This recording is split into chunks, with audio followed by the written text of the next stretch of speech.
Good evening, everyone. Welcome to the Weisberg Unified School District regular board meeting of June 22nd, 2023.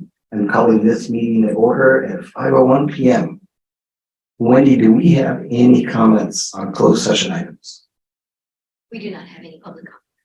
Thank you. Seeing none, we will now convene to closed session. We'll now go to closed session and we will reconvene to open session at 6 o'clock p.m. Thank you.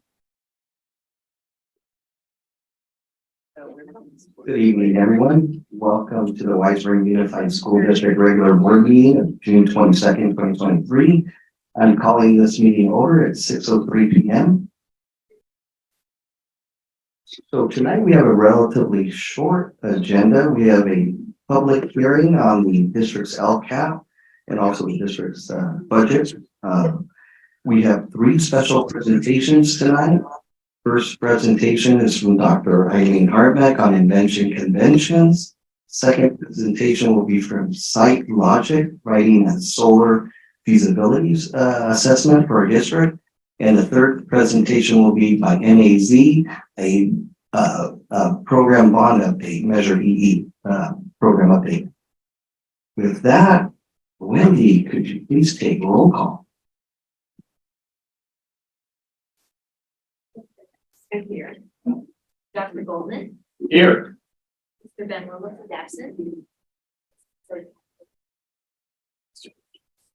Present. Thank you. And Jason, would you please do us the honors of leading this? Okay. Ready? Begin. I pledge allegiance to the flag of the United States of America, to the republic for which it stands, one nation, under God, indivisible, with liberty and justice.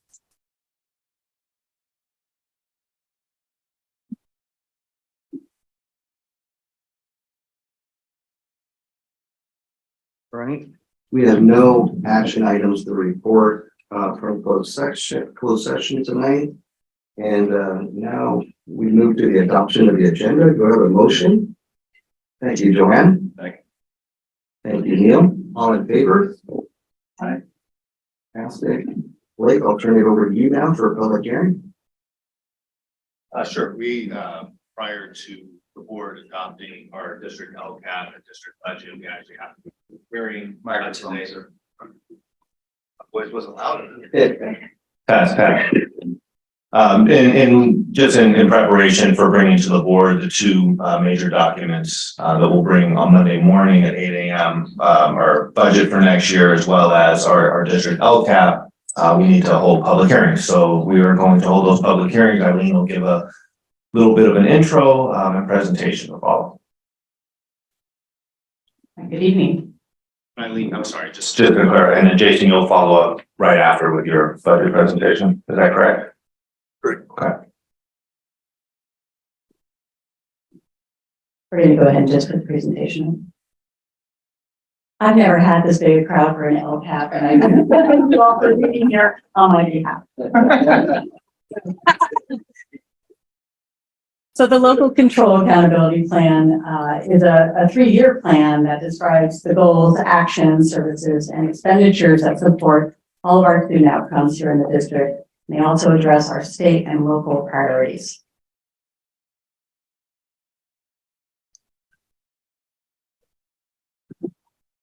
Yeah. All right, so tonight we'll be talking about the LCAP. This is year 2 of the 3-year plan. We'll be looking back at how we did during year 2 and then looking forward to year 3. We'll also look at the local indicators, and these are a part of the California dashboard that I'll touch on. We are mandated to present that to you at the same time as the LCAP, and then of course follow with the budget.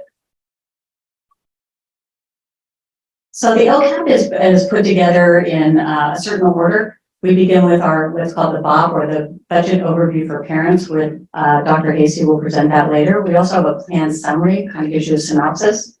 We talk about how we engage our educational partners. We offer metrics for measurement, our goals, our district goals, actions, how we increase or improve services for our foster youth, English learners, and low-income students based on supplemental funding, and then action tables that talk about how we're going to go forward with those plans. Everything that we do in this plan has to relate to what's called the state requirements for the LCAP. And these are actual 8 priorities. So you'll see more than 8 up there in the white print, but that's because they are repeated. And to the left, they match identically, or they match in spirit with our district goals: for safety, full child, full future ready, community and collaboration, and organizational strength. So in creating these assurances or goals for the district, we took into account the 8 state priorities. And these goals represent our LCAP and how we organized it and set up our actions. So the LCAP is an iterative process. It goes on all year and it's renewed each year. We start, of course, by implementing it in September, October with our goals and actions. We evaluate it throughout the school year. We identify our needs through our stakeholder engagement that I'll talk about in just a minute. We measure through our metrics. We do that continually. How are we doing? We refine it and through our stakeholder engagement. And then tonight, of course, we look at it for a public hearing and we'll adopt it on Monday. So with our educational partner engagement, I just want to point out that this is probably some of the most important work that we do all year. And it's our way of outreach, but it's also inviting in opinions and ideas from our parents, our students, and our faculty. So we go out in the community with this too. And you can see we have meetings there throughout the year. We start in January with our surveys and go all the way through May. And this is an ongoing effort. The highlights looking backwards from this past year, we were able to maintain our counseling supports TK through 8 with a fairly robust counseling program across all 4 campuses. We also continue to focus on our MTSS strategies, our tiered approach to both how we work with our teachers and how we work with our students. We had time to look at our student data because of access to it, which involved keeping a coordinator of data and assessment. We were able to support our teachers in the area of math. We brought in consultancy for that at the elementary and the middle school. We were able also to keep our elementary physical education program. This program allows our students to have a very full PE program all the way from TK through 8th grade. Also allows our teachers to have what we call teacher collaboration time. And that happens while the kids are out of PE and our teachers gather to look at instruction and student data. Finally, we look at having our coordinator for diversity, equity, and inclusion. We've been able to maintain that position, very important to us, and also grow our teacher collaboration. I just spoke about that, but it does tie into our goals for English learners here in the district as well. Going forward, we have updates that came from our educational partners. We saw that in reviewing data that we do continue to have a learning gap with our socioeconomically disadvantaged students in both reading and mathematics.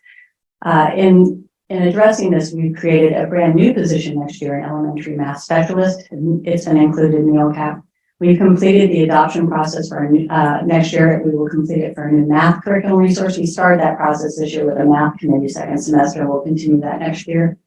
We also are going to continue with our tiered reading intervention for our smallest children, our earliest readers, and also that PE program for teacher collaboration time. One thing we are growing is our STEM program, TK through 5.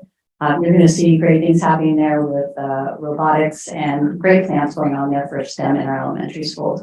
In terms of our social emotional needs, we saw that we have to really continue to address this. We want to increase children's sense of connectedness. We saw this through the California Healthy Kids Survey results for 5th and 7th grade. Next year, we're hoping to expand that survey to include more grade levels.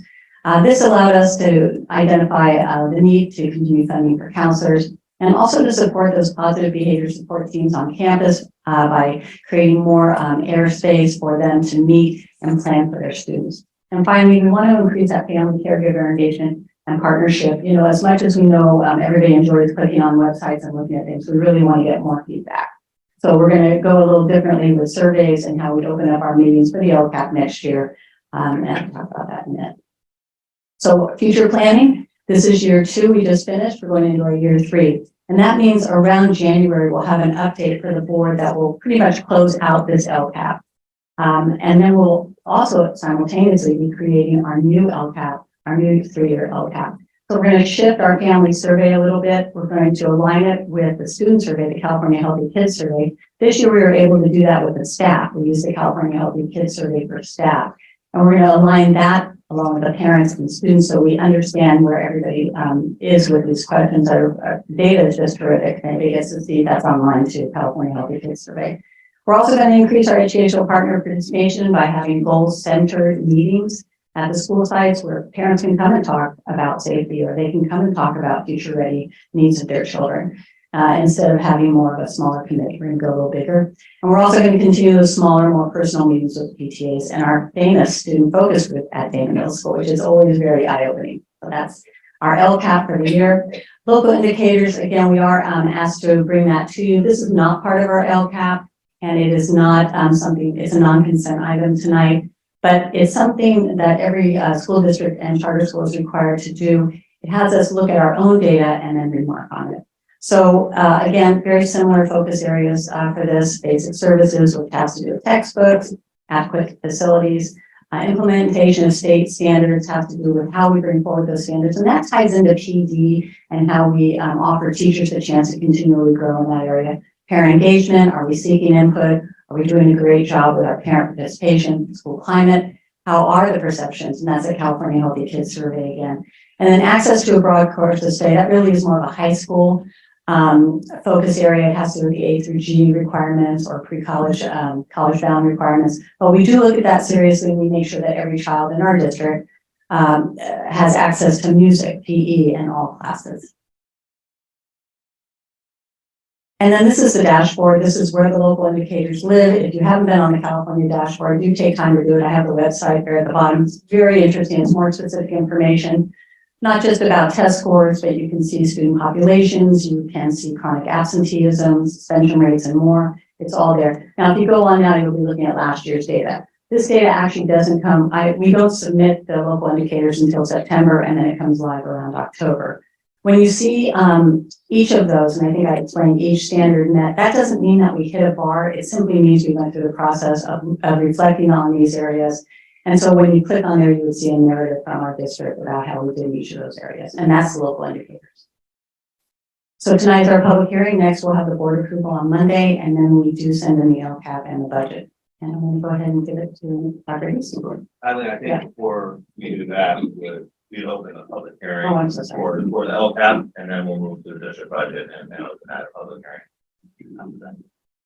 Thank you, Aggie, for the presentation. So we'll open the public hearing for the 2021 through 2024 district LCAP at 6:15 p.m. And if there's any comments or questions, now's the time. Yes, sir. I actually do have a question about, I know we've got an emphasis on math, which I'm pleased to see. I wonder if you can talk to us about, I know we have the curriculum development, we have the specialist, folks, I'm not sure what we're calling the person. How does it get to the teacher? How does this get to the student? And what expectations do we have? So in all cases, we start with our guiding coalition at each campus, and that is our site-specific leadership teams and our principals to find out what they need. We also look at our data through Sarah Nitzos, who coordinates all of our data to determine where are the needs and where the high need areas.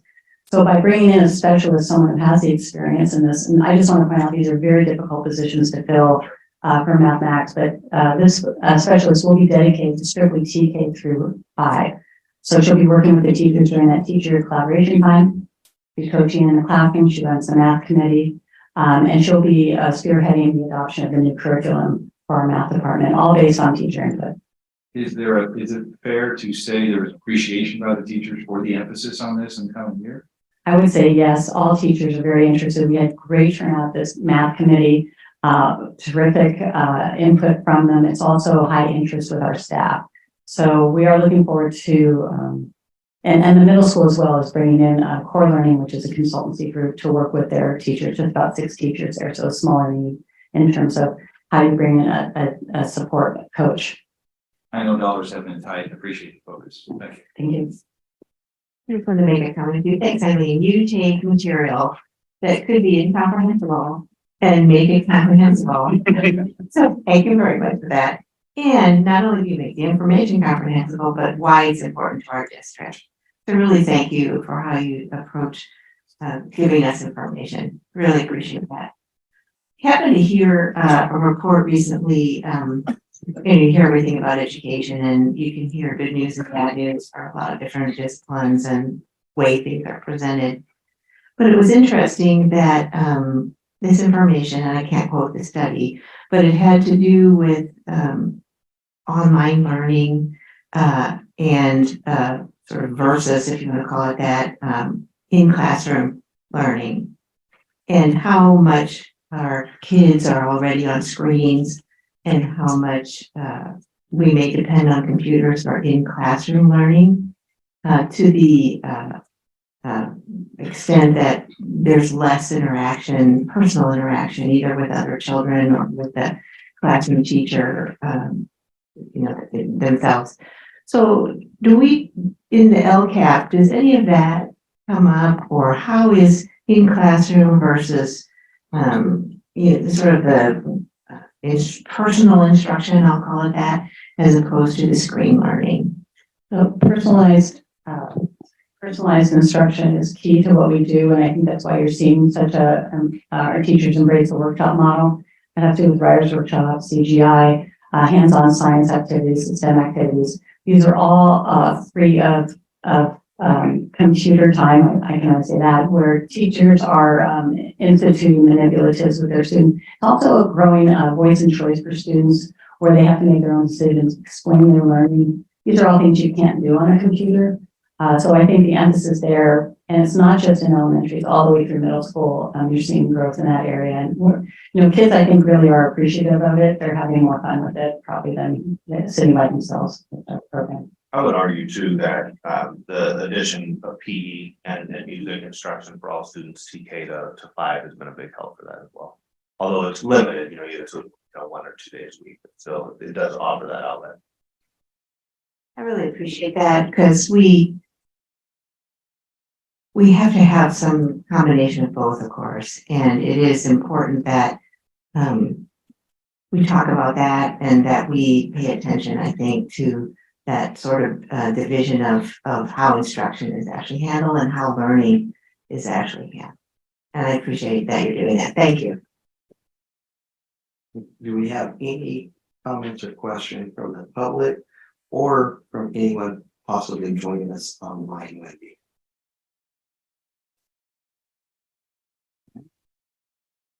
Seeing none, and I guess. With that? There's nobody else say something. Yes. Seeing the school news when we came in, we haven't had school news. Remember school news? It was really great. We got to hear all about everybody in the district, and you guys got the right stuff and we got the right stuff, and everybody got to read it and we got more informed. So I guess I'd just like to say I'd love to see that again. Oh, thanks. Thank you. All right. Seeing no other comments from the public, we'll go ahead and close the public hearing at 6:21 p.m. Wendy. And Dr. Hasty, you're up with this presentation on the 2023-24 budget. Here we go, okay. Good afternoon, everyone. I'll be presenting the 23-24 annual budget. We'll be going over a general overview of in the context of the financial reporting, the assumptions we made when we made the decisions on how we designed this budget. Also, the overview will be shared on revenues and expenditures. And we'll also be sharing an annual budget MYP, which MYP stands for multi-year projection. It shows we'll be showing the current year or the 23-24 year, and we'll be showing the 2 years past that. And of course, we'll also be showing the changes from estimated actuals of this year, where we're projected to land, and then we'll be comparing that to the budget adoption for 23-24. And then we'll be looking at the other fund changes outside the general fund. So the information I'm going to share with you at first will be all about 01, which is our general fund money. And then, of course, then we'll go into next steps. So the step we're at now, you'll see the red circle, estimated actuals and budget adoption, July 1st. I'm not going to read all the words on the slide, but the most important ones are at the bottom. I say even the most carefully prepared budget is just a snapshot in time. Budgets do change regularly, and we do pull what we can to make the reports and projections we can. And there's another very important one. Look at the red star, most important thing. What we are presenting today to you guys is a positive certification, meaning that we will be able to meet our financial obligations in the current and 2 subsequent years. That's very important. And again, what guides the assumptions? We work very closely, attending the informational programs that School Services puts out and reading the publications. We work with the Los Angeles County Office of Education. They provide support as well. We review all our current revenues, expenditures to date. We look at historical trends, and we also look at future trends as well as to what can impact us down the line. Also, we look at the LCFF and we update the projections as needed with the revenues. And then, of course, there's always the attendance. We pull the attendance, and that determines our money as well. So the assumptions for this budget, you'll see at the top, we assumed an 8.22% cost of living adjustment for the 23-24 year. And then in the multi-year, you go out, you'll see that 3.94. And then 25-26 is 3.29. And then as we go into the reported CDE, that's our ADA at 2,342 ADA. Again, roughly around 94%, something, we want to increase, and we're going to work to do that. And then the other one, you see that acronym UPP, that's unduplicated pupil percentage. And that's that's at 37.5%. Those are students that are what we call low socioeconomic. They might be English learners. They meet some criteria that we're going to provide extra support to them. And then, of course, CalSTRS is remaining steady at 19.10, 19.10%, and that is going to hold steady throughout the next 2 years. However, CalPERS, you'll see the increase from 26.68 for the current year all the way into 25-26 at 28.3. Okay, so this just gives you more of a conceptual look at our total revenues, and you'll see there the total revenues top right, 38,686,910,000. So yeah, $38,686,910. Sorry, and then you'll see the 70% LCFF is the biggest proportion or part of our revenues. We get into local revenues, you'll see that's more like if you know about Measure CL money we're receiving locally, foundation money. We have state revenues, which is 16%. That could be our special ed state revenues, and also from anything from in-person instruction grants. We get to federal revenues, which would be our categoricals, and like Title I, Title III. For expenditures, this is a breakdown, and the most important thing, obviously, the total expenses, we're looking at 38,482,933. But really, if you take that certificated salaries at 42%, classified salaries at 12%, benefits at 22%, that comes out to about a total of 76%. Which is a symptom of good fiscal health. I mean, that is good practice. We want to continue at a 76% rate with salaries and benefits for our employees. So in the other areas, you'll see the other outgo and then cap out. But the most important thing are those 3 areas. And so here's what Dr. Harbeck talked about with the BOP, or the budget overview for parents. This is part of the LCAP that will be in there. The most important, it just shows, again, it shows it in a different way. You see that 70% of total LCFF funding on the left side, but then you break that apart, and I want to really zone in on that piece of the pie. That's our unduplicated count, what I talked about with 37%. Yeah, so that was at 1.8 million, you'll see there. So that's the money that's generated, and in the LCAP, that would be our contributing actions for those students to help them close the gap. So here's our MYP for revenues, and I'm not going to go through every number, but we'll go down to the break. We'll go to the unrestricted, and that's really the focus of here. So if you look at the bottom left, and it says total revenue unrestricted, you'll see 30,577,000. And so as you move to the project, to the next year, 24-25, our projected revenue will be at 31.342. And that's that bottom left pink box. And then you go to the next unrestricted, where you see that 32,038,000. So roughly about an 820,000 increase over the 3 years for revenues, or I'm sorry, 1.2. That's a 1.4. That is 1.4. However, you'll see the unrestricted, or the restricted, sorry, kind of goes down a little bit and holds steady. And again, as we have some COVID funding that's winding down over the years, expiring, that's our restricted money. So expenditures, I'll take you kind of the same pathway. If you look at the bottom left and get into the unrestricted and look at our expenses, total expenses over the multi-year projection. And that's really the bottom one. You'll see 23.4 million is expenditures. Again, the money we are going to be spending for the 23-24 budget adoption. That's unrestricted. And as we go over to the next one, unrestricted, we're at 23.9.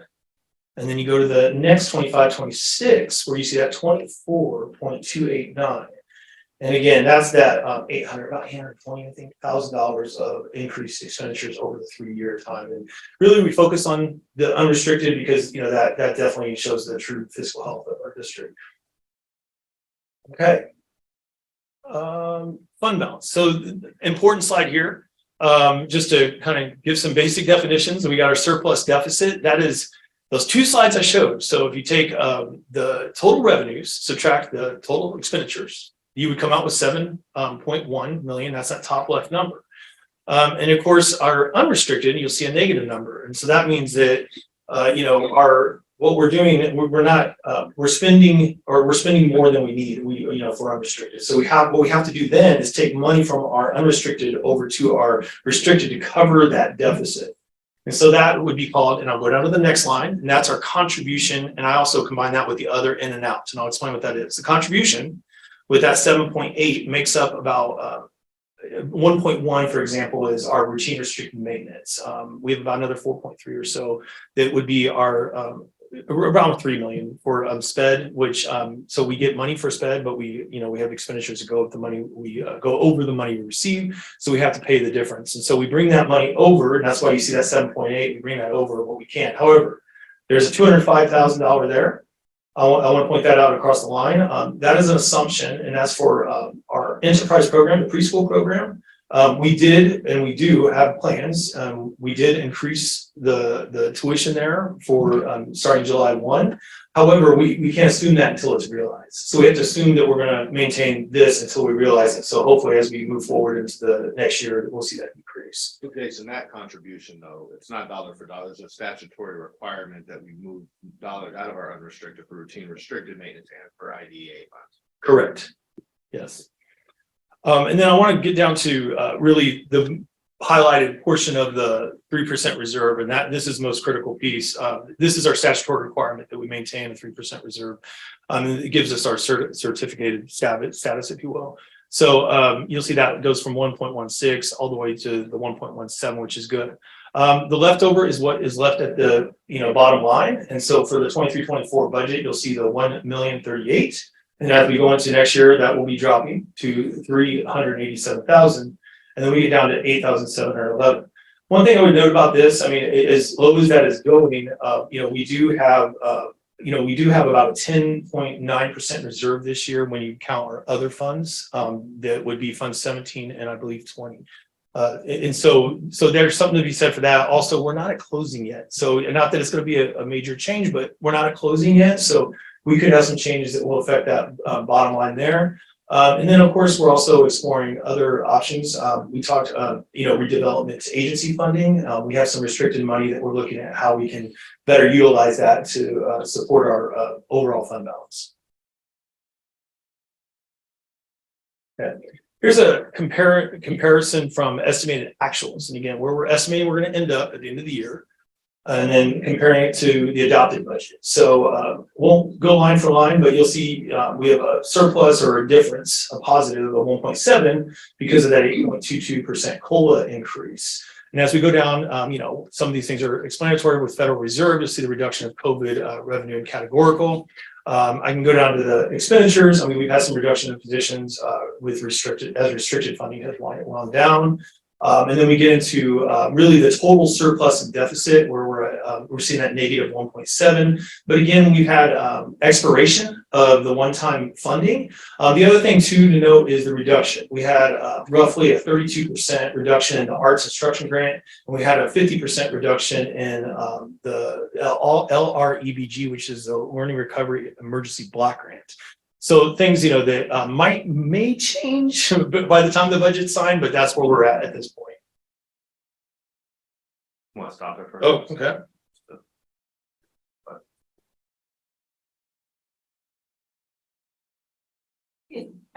Just as a general question, I guess, as you carry forward, this year I understand.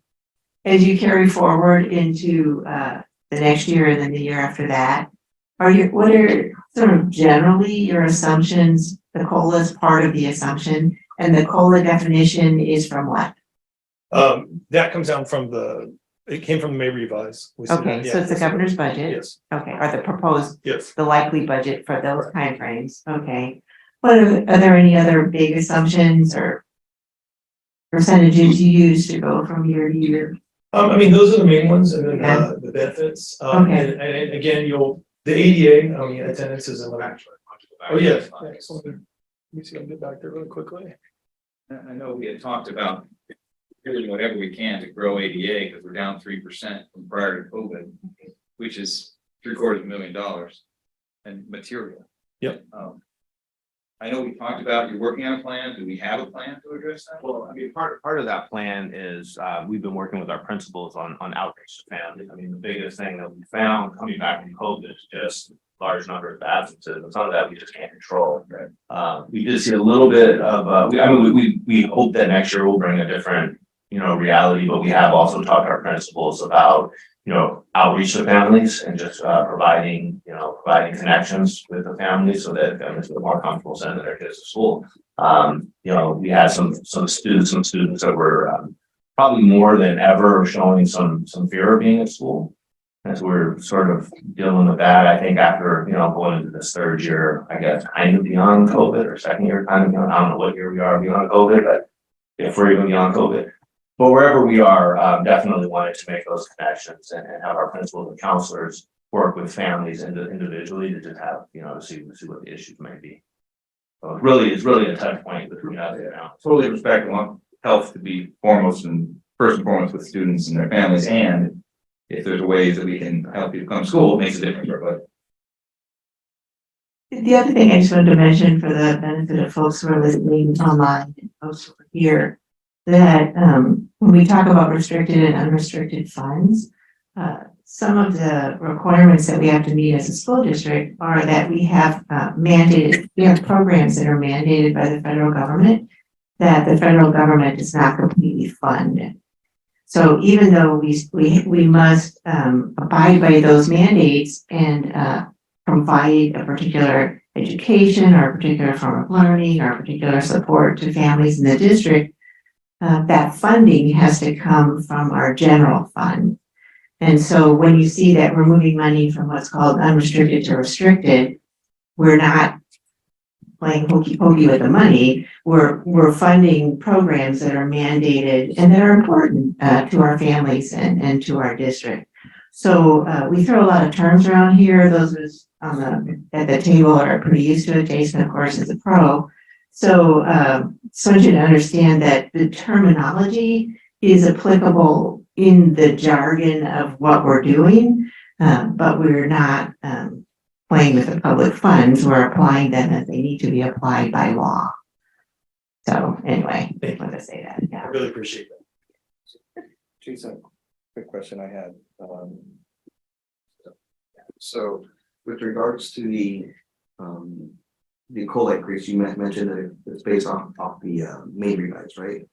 Has there been any changes from the May revise to, as we're nearing here at the end of June, from the governor? Not with the COLA increase that I'm aware of. I mean, now, could there be? It went from 1.13 to 1, or 8.13 to 8.22. So that was the one change, but.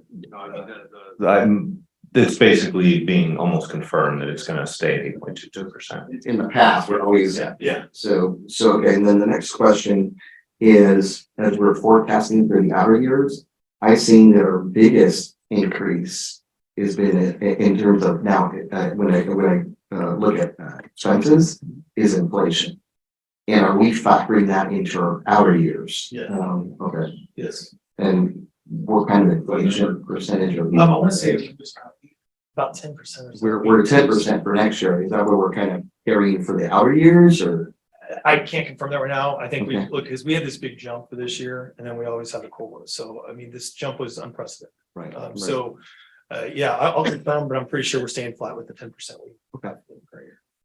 Thank you. One other question on the mayor, you guys. It's my understanding we lost like significant dollars in the arts. I don't know the specifics on that. That was that arts block grant I was talking about. So it reduced, I believe we were at like 1.5 million and then it reduced about, I want to say 50%. So yeah, it's about $700. All right, and then one last thing, and sorry for the detail here, but Okay. in the past, we have always used a number, it's my understanding that staff costs have been in the neighborhood of 84, 85, 86%. This is the first time I've ever seen them at 72%. So I don't know what happened between, that strikes me as odd. Okay. Yeah, I will double check. Please do, because that doesn't resonate with my experience. Okay. My guess is that there's a lot of extra funds from COVID. Yeah, the denominator and the numerator may have changed. Right. That's my guess. That's, I believe that's what it is the special funds that came as one-time money over a period of a few years. And so it's in your denominator. And so it gives you a smaller percentage. And it might be, you have a higher percentage in services. Right. Which might feel right. But Yeah, I mean, I was gonna share, it is a lot because of the money that we've spent through one-time dollars, and had they have not been personnel costs, for the most part, we've stayed away from using one-time dollars for personnel costs. We've been able to increase services, had increased services in some capacity. So that's changed the percentage. We usually live around 82%. I think that was about our average, in 82-83%. But we could go back and look at historical as well. I'd love to see that by Monday. Sure. We go back to, let's say we were here. Okay. So one thing about the slide, I want to be clear, it's ending fund balance. And so if we're talking about estimated actuals, that's where we're planning on ending at the end of 22-23. So I'll just go right to Fund 21 because that's the one that I think you'd have questions about. So we are projecting that we would end around 24 million. And then of course, if we go into 23-24, we're projecting based on that 24, we end at 18 million. Now, this is a projection. It can change. We don't have all our contracts in place for the bond work. And so these are things we just have to work with. I'm assuming most likely we'll probably spend more than that, but that's where we are. But overall, everything else is pretty much standard as we've done before. And most of that's from interest increases. Okay. So next steps, we have to close our books. I said that already, and then we'll have done audit actuals, and then in December we'll come back with the first interim report. So we'll be doing that. And as always, I want to thank the business services team, Adisada Fernandez, our account technician, and Candace Allison, our buyer, and Jeanette Victoria, our accountant clerk, and of course, Silva Takun, our payroll and human resources and nutrition support. So thank you. thank you, Thank Jason. you. Thank you, Jason. And the team, of course. Yeah, congratulations to you and the team on a positive certification. Thank you. Now we will open the 23-24 district budget public hearing. Any comments or questions? And you probably have our questions addressed already. Any questions from the public or anybody via online? Mr. Martinez, so 641 is out with that. 641, yes. Thank you, Blake.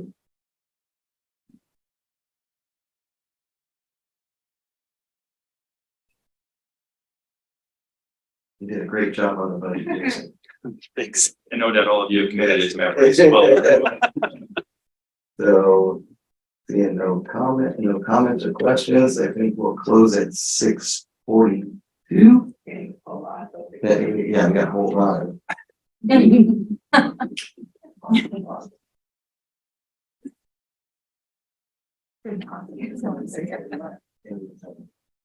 And then, well, with that, Dr. Hardbeck will be presenting on invention conventions. There we go. All right, good to go. We need to officially close the public hearing. So I just wanted to take a moment to introduce a couple of people to you tonight. We're actually going to talk about the Invention Convention. Tonight we have Ms. Joanne Michael, who's been working as a science TOSA here in the Weisberg Unified School District for some time.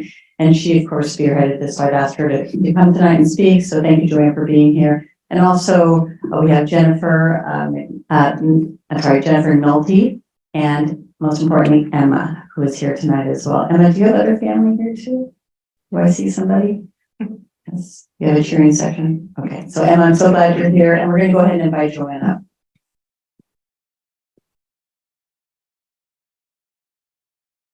Good evening. Emma and I are here tonight to hear about our experience with the Invention Convention. If you allow me to set the stage, the Invention Convention actually started over 30 years ago in Connecticut, but merged with the Henry Ford organization in 2018 to form Invention Convention Worldwide, and has quickly been gaining momentum ever since. Weisberg held our district competition at the end of February. It was open to kindergarten through 8th grade students and was completely extracurricular. We had 14 students from all 4 schools make it to the competition day, where we had a collection of judges from the community, as well as teachers to help determine who would move forward. Emma, as well as Aurelia Reese, Mia Wilshire, Vernique Thomas, Addison Dyer, Ava Murgo, and Io Murgo progressed to the regional competition held in Torrance in March. There were 7 other school districts with just over 2,300 inventions within the region. 400 student inventions made it to the regional competition held in Torrance. All regional participants had to submit a single unedited video explaining their project, as well as present to a panel of judges in person. Ava Murgo, 1st grade from Anza, received an honorable mention in her category, and Emma was one of 103 who moved to the state competition from the South Bay area. The state competition was virtual this year, so the judges were only able to make their selection based off of a video submission and looking closely at their logbooks and boards. There was no option to ask follow-up or clarification questions. There were over 22,000 inventions submitted within the state of California, and Emma was one of 80 students in California selected to move on to the national level. This is where this stuff gets really good. The numbers at the national level are truly impressive. There were over 166,000 students across the nation that submitted an invention this year. Emma was one of 336 students to make it to the national competition. She has worked so hard for months, with her family supporting her every step of the way, including tonight. I would also like to give a huge thank you to the school board, to the Anza PTA, as well as WEF for supporting Emma, her mother, and I to be able to attend the national competition in Dearborn, Michigan. WEF has been a huge supporter of the Invention Convention from the district level forward, providing boards for the students who needed one and allowing a budget for the awards. I'm sure you'd like to hear from the inventor herself, and so here she is.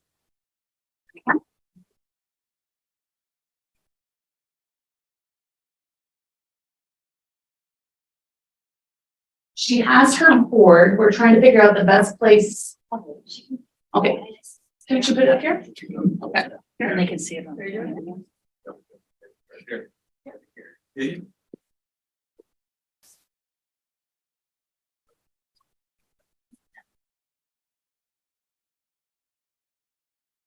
Peggy, can we grab your microphone? Turn it on.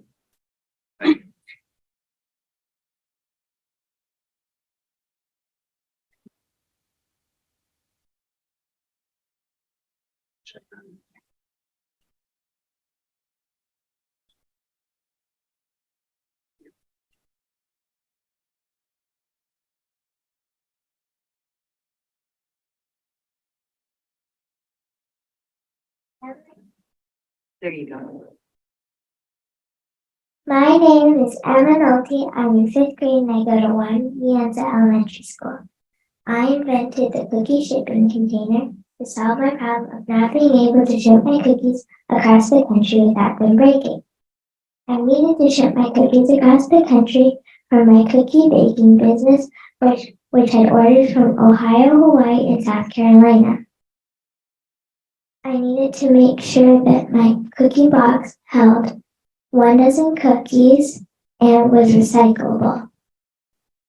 I tested it using the 3 main failure points where it could be dropped, crushed, or shaken during shipping. I tested each of these and finally there was, none of them broke, none of the cookies broke. And I successfully shipped 1 dozen cookies to South Carolina. Thank you.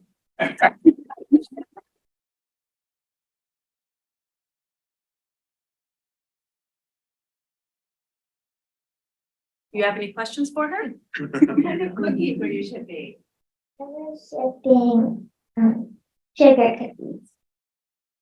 When did you start your business? Last summer. Are you taking orders tonight?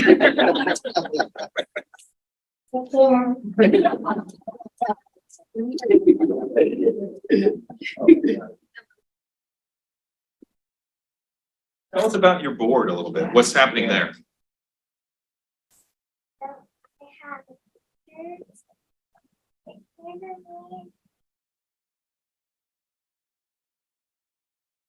They're testing and making initial drawings and okay. So What were your 3 failure points? How did you fix your 3 failure points? with the What were the 3 ways that your project could fail? they could be dropped, shaken, or crushed. So what did you do to check your crush test? What did you put on top?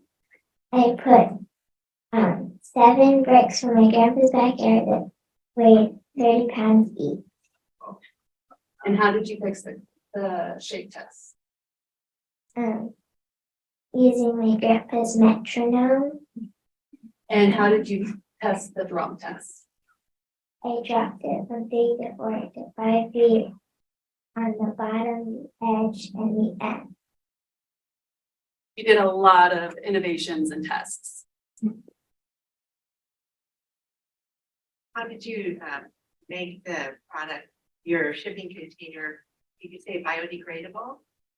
Yes, it's made out of cardboard, so that way it's recyclable and lightweight for shipping costs. And How did you get the circles? using my grandpa's laser cutter, This was a family affair. But you were also using some. Tinkercad, computer, CAD stands for computer assisted design software. So she developed it in Tinkercad, but her grandfather did the execution of the cutting. How did you feel in winning and in accomplishing all this? I was very excited. And when do we go to Michigan? We went at the beginning of the month. And how was your experience there? It was amazing. Did you meet anybody? Yes, I met. What was that first name? Tasha. Tasha.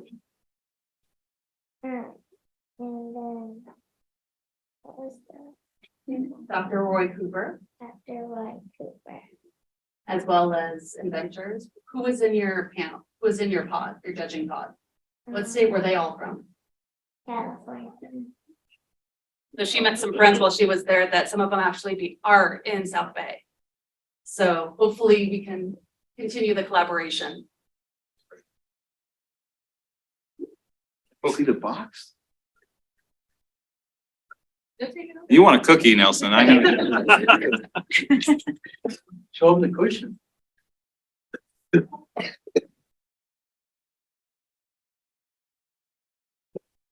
It didn't break that. So you ship 2 cookies in each slot? Yeah. How do you stop them from rubbing against each other and breaking?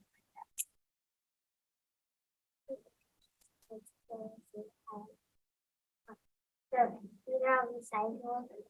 I measured the cookies and they were 3 inches across. So I had to make my circles enough so they would fit, so that way they wouldn't move. Are you gonna patent this? There is, so while we were there, we did meet with a patent company, or with the US Patent Office, they had a booth. And so we started to look into it, getting a junior patent for her. That's awesome. Absolutely should. Next step, Shark Tank. That's right. She actually did a pitch for Shark Tank at the state of the convention.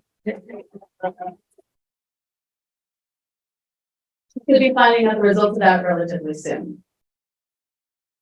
I'm happy to meet you. Let's give her a big hand.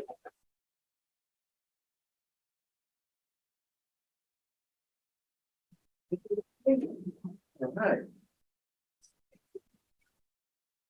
Love your dress. Come on, Joe. I almost feel like we should get the family in there. Come on, come on. Sorry. Come on in, Tim.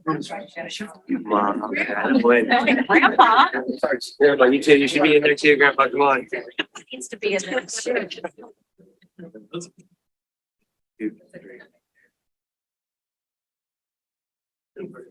way, guys. This way. One, grandpa, 1, 2, 3. Thank you. Wait, hold on, PTA here. Hands up. Awesome, thank you. Thank you. Excellent.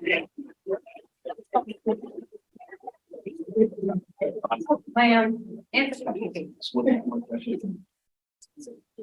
Fifth grader going to think. Going to think. All right. Yes, I believe it's wise, but Oh, sorry. No, we're Get it? gonna No, have that. you gotta correct. You gotta correct me. Yes, yes, wonderful. That's exciting.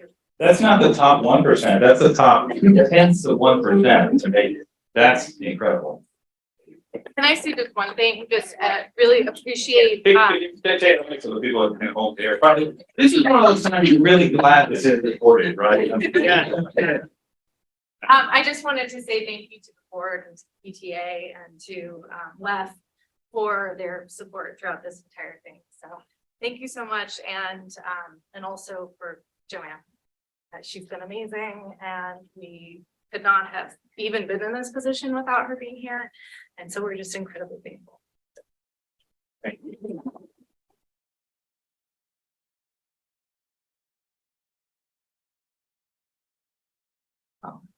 Who's gonna follow that?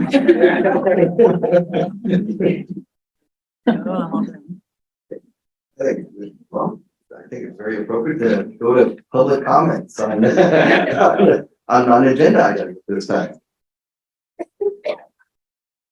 I have three public comments. I just want to make sure that they're not agendized items. I'm just going to read them in order that I received them. Is Sarah Lalau? And just to Emma and family, you do not have to stay. So To get up and go. you certainly did. Thank you again, Joanne, as well. And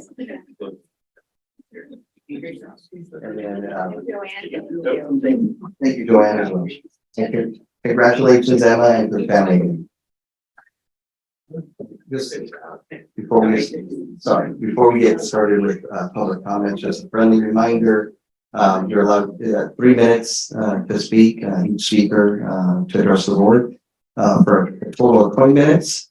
We're gonna have a clock here as well, and then just again, the board is not allowed to respond to public comments. Thank you. Thank you and welcome. I'm this old now, so I don't have it printed, so patience, please. Good evening and happy summer, everyone. Sarah Lalau. I wanted to come tonight to express my appreciation to you all. The joint statement that you said on June 9th felt like a step in the right direction. I feel like you heard us as members of the community say that the Weisburn Da Vinci schools are important to us, and providing a secure, stable high school experience for all of our kiddos remains the most important element to the relationship. At the end of the day, we're all here for the kids, and we can put aside other distractions to make choices that will engage, elevate, and empower. all the students that our community is so lucky to serve and send out into the world. One part of the communication that really struck a chord with me was the section that said we have committed to improving our Wiseburn and Da Vinci communication process. I think that rededication to improving communication will be instrumental moving forward. And I do ask that you let us community members know about these meetings. Like, how did they go? And what collaborative, constructive discussions were undertaken. I would love to hear those updates directly from the attendees of those meetings during maybe the board member reports or superintendent reports.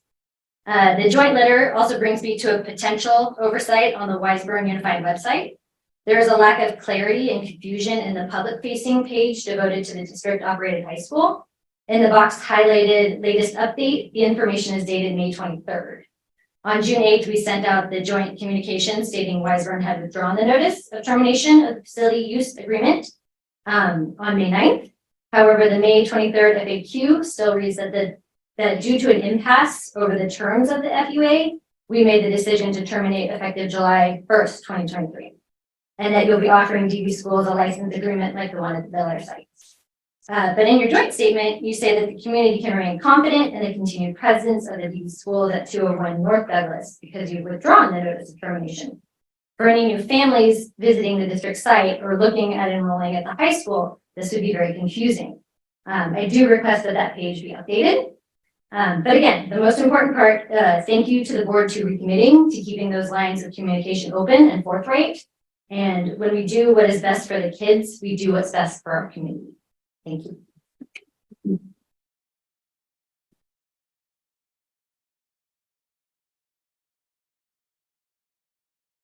Got my job here. Okay.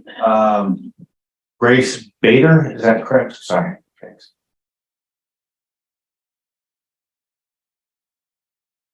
Good evening. Thank you for having me today. Hard to follow Emma. Myself and my friends and neighbors of the Da Vinci Wiseburn community are still processing and healing from the events that transpired over the past 2 months.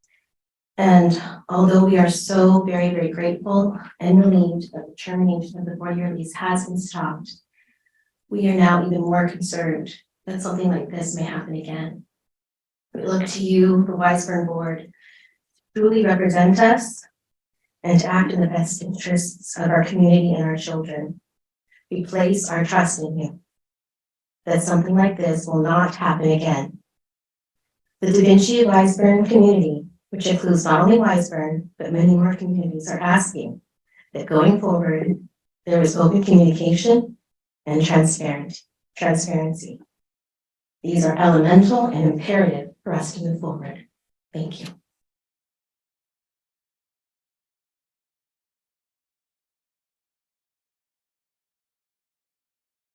Again.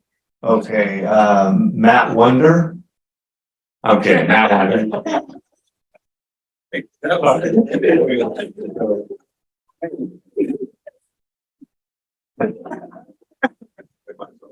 I'm gonna get you.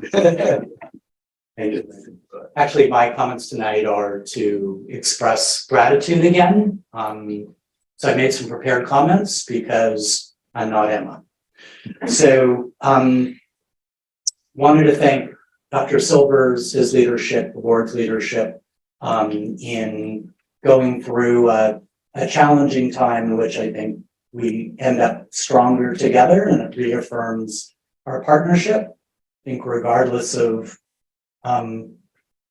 where you stand and where your perspective is, I think we can get better. We made that commitment and wanted to publicly acknowledge everyone who's come before you, regardless of a perspective, to say, I think we have something to learn from everyone, no matter where they stand in the continuum. So I also wanted to share that Ray Santiago is back here, Joe Weber couldn't be here, but Da Vinci stands ready, willing, and able to continue our conversations, maybe not as early as tomorrow, but next week, whenever you wish. And so we look forward to hearing back from you as to when you wish to meet next. So Thank you very much. I'm gonna check my notes to see if I missed. I think I covered. Thank you. Dr. Silvers? Yeah.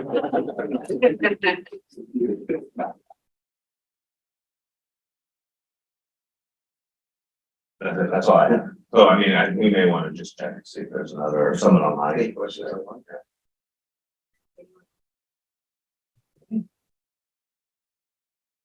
Do we have other comments?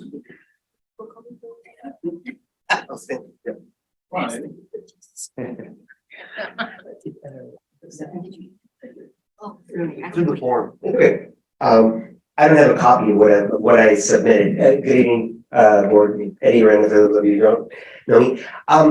My request is for consideration. I'll bring this up in another forum, as well. But, I often walk, bike, drive, through the old Dana site. And people pause and look to see what's going on there. It would be a great, and other people have suggested this to me, so it's not an idea, it's not my idea. It would be great for us to put a construction sign with an architectural rendering that you guys feel comfortable, that looks close enough to what's going to happen there. Perhaps with some contact information, if we're prepared to take questions on what's going to happen there, some forum for, hey, something's happening here, it's not gonna stay there. It's a nice temporary way of gathering input, showing the community that walks by there, I mean, every day, that something's going to happen there, might be something to consider. Thanks. I would appreciate that. All right, so Blake, I think we have two special presentations coming up. The first one was the site logic on the solar projects, district wide. And then we'll have a special presentation, from Eddie Zemo, which Eddie, if you stay around, might have addressed, some questions that are getting zapped. Right. You're gonna introduce SiteLogic. I am. You're probably wondering why I'm up here. Good evening, Board President Martinez, Board of Trustees, Dr. Silvers, members of the audience. My name is Noemi Abdul-Zamudio. I'm the district's bond program manager. And as you indicated, we have two special presentations this evening. The first one is going to focus strictly on the solar projects at 5 sites. Before I invite the SiteLogic team to come over, I just want to give you a quick introduction. Basically, as you know, over the last couple of months, our team in collaboration with SiteLogic have been working on exploring not only the feasibility of installing solar carport over 5 parking lots, basically at Weisberg / Da Vinci, as well as Juan Carrillo, RH Dana, 138th Street, and Juan de Anza. In reviewing the solar feasibility, we have also been exploring the financial viability of the actual projects. Up until this point, at the last board meeting, I shared with you some of the preliminary solar layouts, as well as some of the preliminary savings, estimated savings, annual savings for the system. Since then, SiteLogic has completed their design, and we are now at a point that we have actual numbers, realistic numbers to share in terms of not only the projected annual savings, as well as the cost of the system. And they have also brought Jeff Land with Oppenheimer to discuss some potential financing options. So with that, I will turn it over to Nick Eddy with SiteLogic, and I'll just stand by if you think. Good evening, Dr. Silvers and board members. Thank you very much for inviting us in tonight. We're really excited to be here, and it's an exciting time for the district. I know you guys have a lot of big plans on a not so distant horizon, and we're happy to be a part of those. So with that, I'd like to jump right in here. I'll quickly go over our agenda. Got it. Great, thank you. Okay, so I'll discuss how we've arrived to this point, our process to date. I will invite our Senior Director of Engineering up to really get into the details of the project scope. And then we'll discuss the project financial summary, the numbers, both the cost and savings of the project. And I will then be inviting Jeff Land from Oppenheimer up to discuss the financing options that are available to the district. And then finally, we'll discuss the next steps. And by the way, please feel free to jump in with any questions at any time, rather than waiting to the end, and rather you guys not forget them and we can address it now. The first real win for the district was, Dr. Sellers reached out to me and, we were coming up on the deadline for the NIM 2.0. And he asked if, we were going to be able to pull it off. And I said it was going to be tough considering the time constraints, but if the district could provide us with all the info that we needed, which is a tall list, we would be able to pull it off. So with his direct involvement with Jason and Noemi, we were able to gather all that data and submit the NIM 2.0 ahead of the deadline. And so that was a difference of millions of dollars. Yeah, I was gonna ask you what that equated to from the next version that we were able to get down to the wire. Yeah, so had you gone past that deadline and been under net metering 3.0, it'd be a difference of about $4 million over the term. Yeah. So it was a very big win. And so shout out to Dr. Silvers for making that call. Almost paid your salary.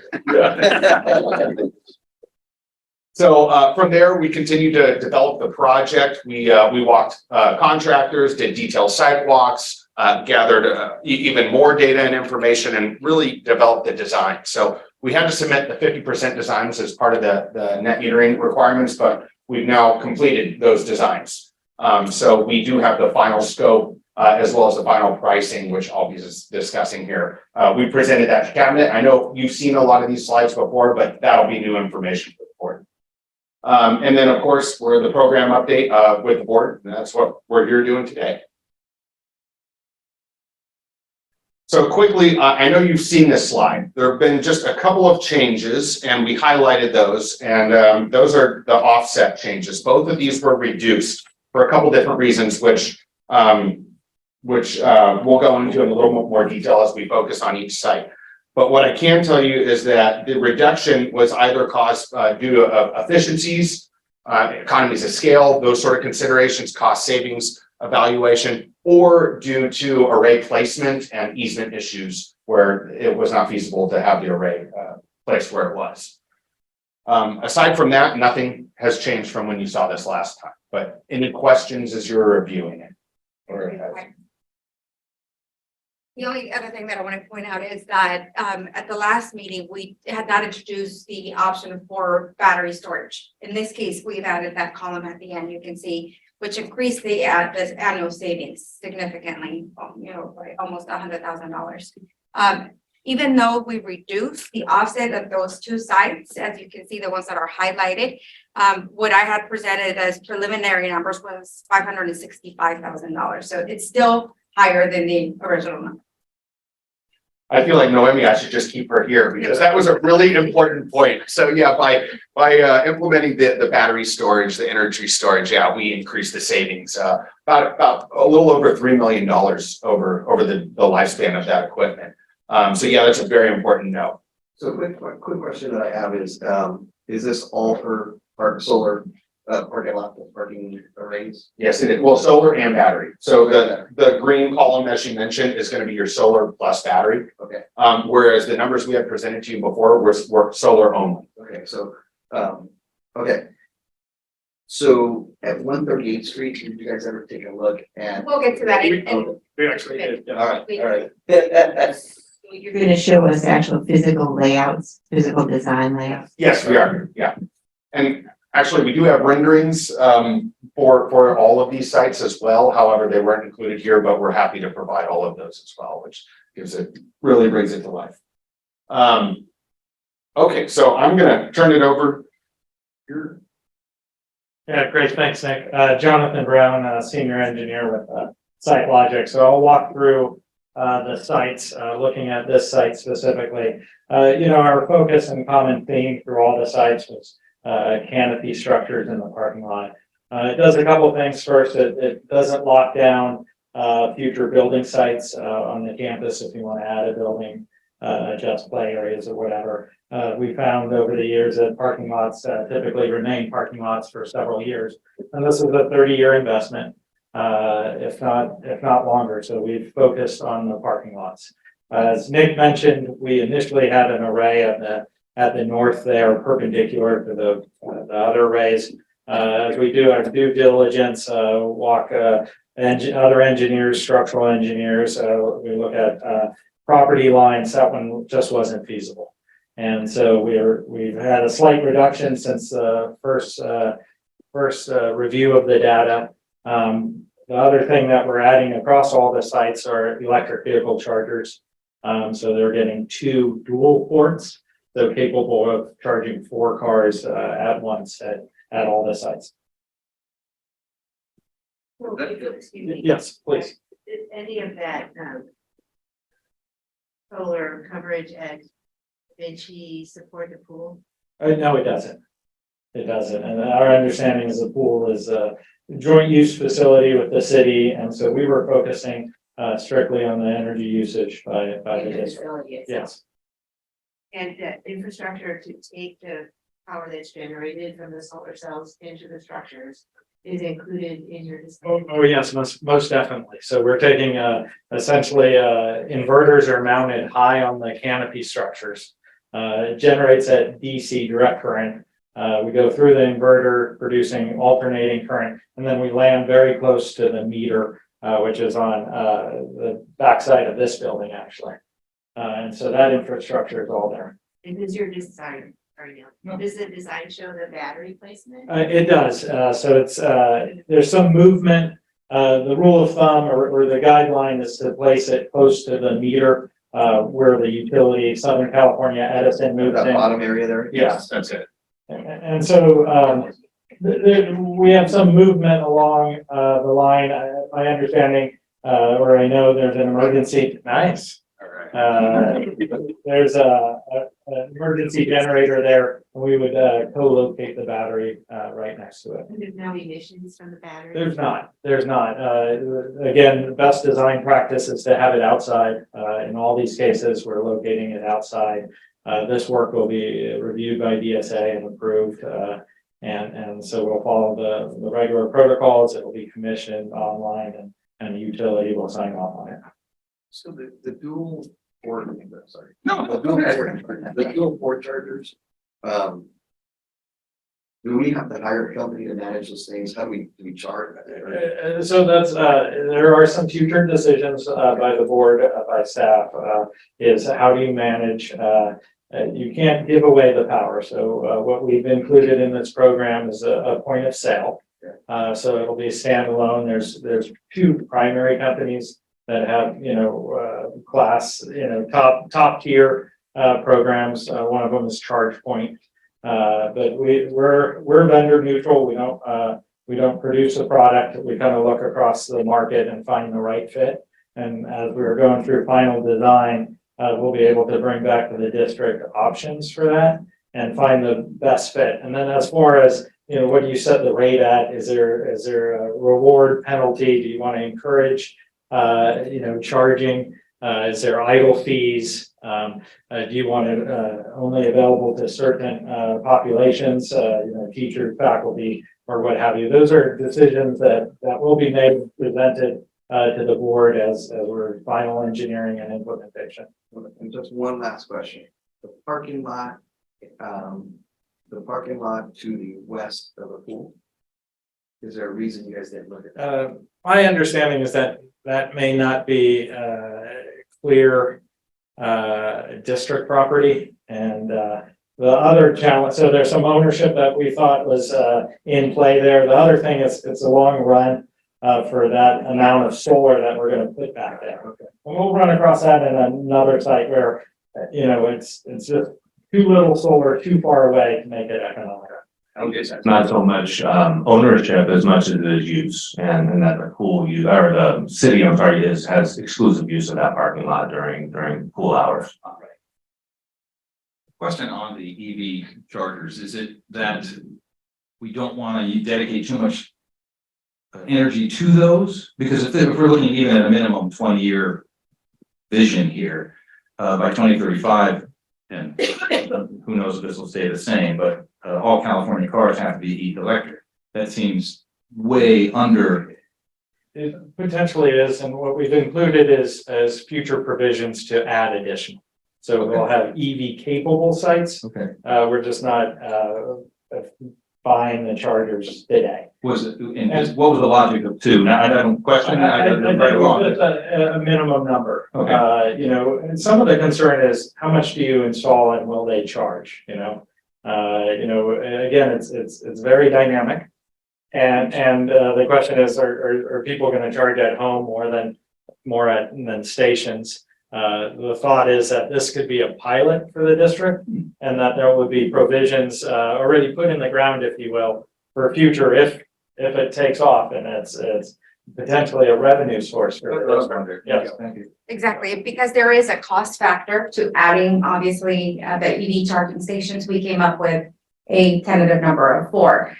2 for regular parking stalls, but we're required under GSA and code to provide the same for ADA accessible stalls, which is why we have the dual. One last one. My understanding was the federal government has some kind of subsidy for these programs. I don't know if we looked into that as additional funding source.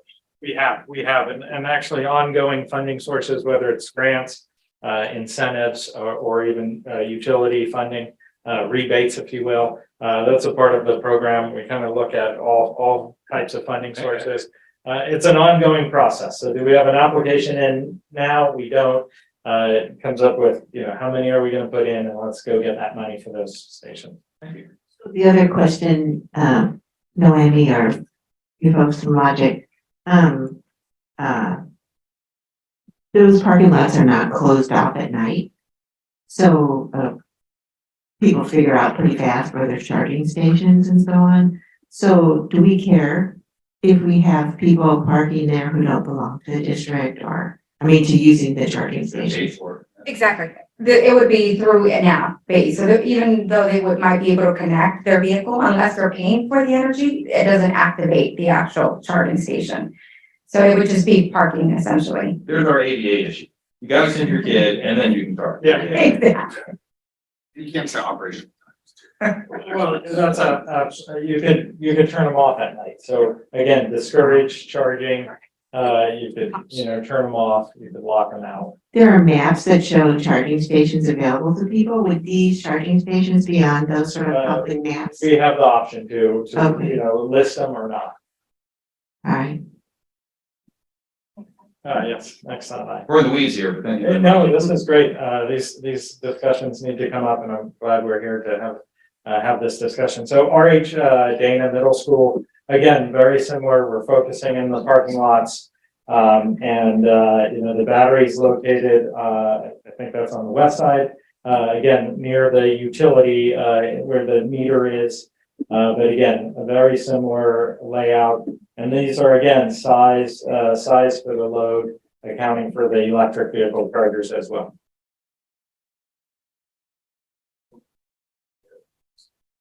De Anza, again, what we've tried to do that you may have noticed is do stack parking. In other words, the construction efficiency it's more efficient if you do stack parking. In other words, a double cantilever where you're covering parking on both sides. That's not always the case, specifically here and at Dana, where we have what we call single cantilever structures.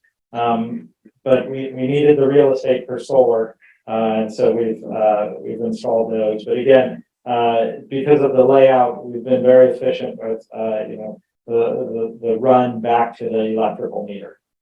And this may be an obvious, hopefully simple question, but why not the roof? Yeah, so it's a 30-year investment, and so timing the age of the roof with the new solar, you will have to remove it once. The other issue is DSA is very strict when it comes down to positive attachment to the structure, live load versus dead load. We've tried over the years. Our experience has pushed us into the parking lot, and that's kind of the happy middle ground with it. And we've never had any roof issues, so I can see why. Yeah. Anytime you have roof leaks, it's hard to pinpoint whether it's the natural penetration from the solar or from just poor maintenance. Makes perfect sense. Thank you. The other thing is, DSA, like you said, there's sticklers even about wind loads. So it becomes very problematic. And in the event that we would have to replace, the district would have to incur the cost of repaying the company to remove all of the solar panels and then reinstall them. So there goes your savings. Thank you. I would just note that the shade structures are DSA pre-checked, they're over the counter. So whereas if we were to do it on the roof, that would trigger a full DSA project, which will inflate the cost and the timeline of the project. Perfect. Significant. And potentially trigger additional ADA upgrades to the rest of the site, not limited to just the solar. Awesome. Question I have regarding Hampton Elementary School is the lifespan of that roof is nearing for us.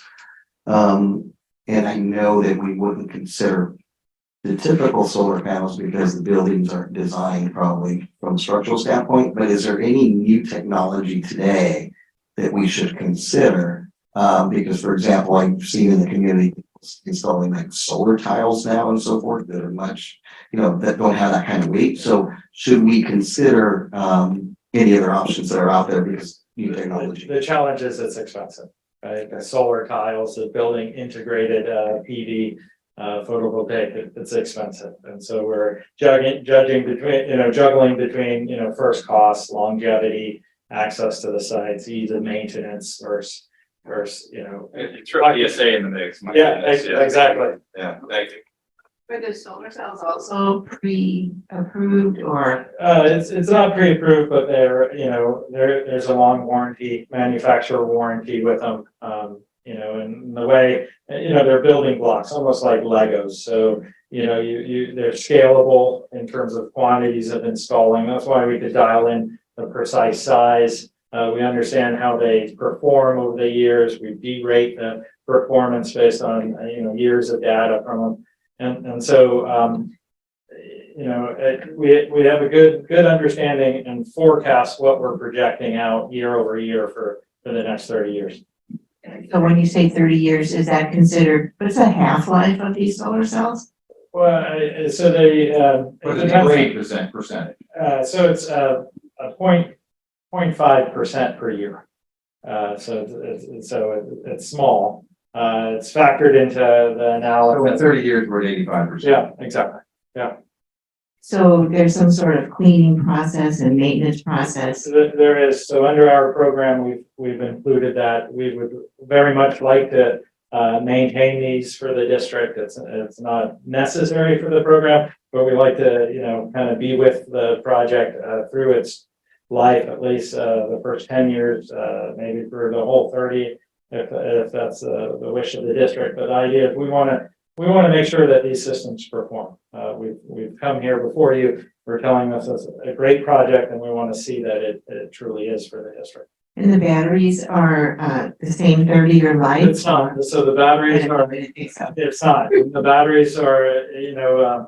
It's newer technology. Are they lithium ion? What are they? They are lithium ion, and so hence they're outside. Yes. So That's my question about emissions well, you're right. So is it and fire rating and all that sort of stuff. exactly? And so they're in a fire rated cabinet. They're self-contained, so it's not like they're exposed to environment. They're not exposed. Kids, faculty, strangers can't disrupt them. They're locked down. They're sealed. You place them in an away area as well. Yep, and there's fire suppression systems on board, enclosed. Okay. So, we're checking all the boxes. The batteries are, it depends on your cycling, how often do you discharge, how often do you charge.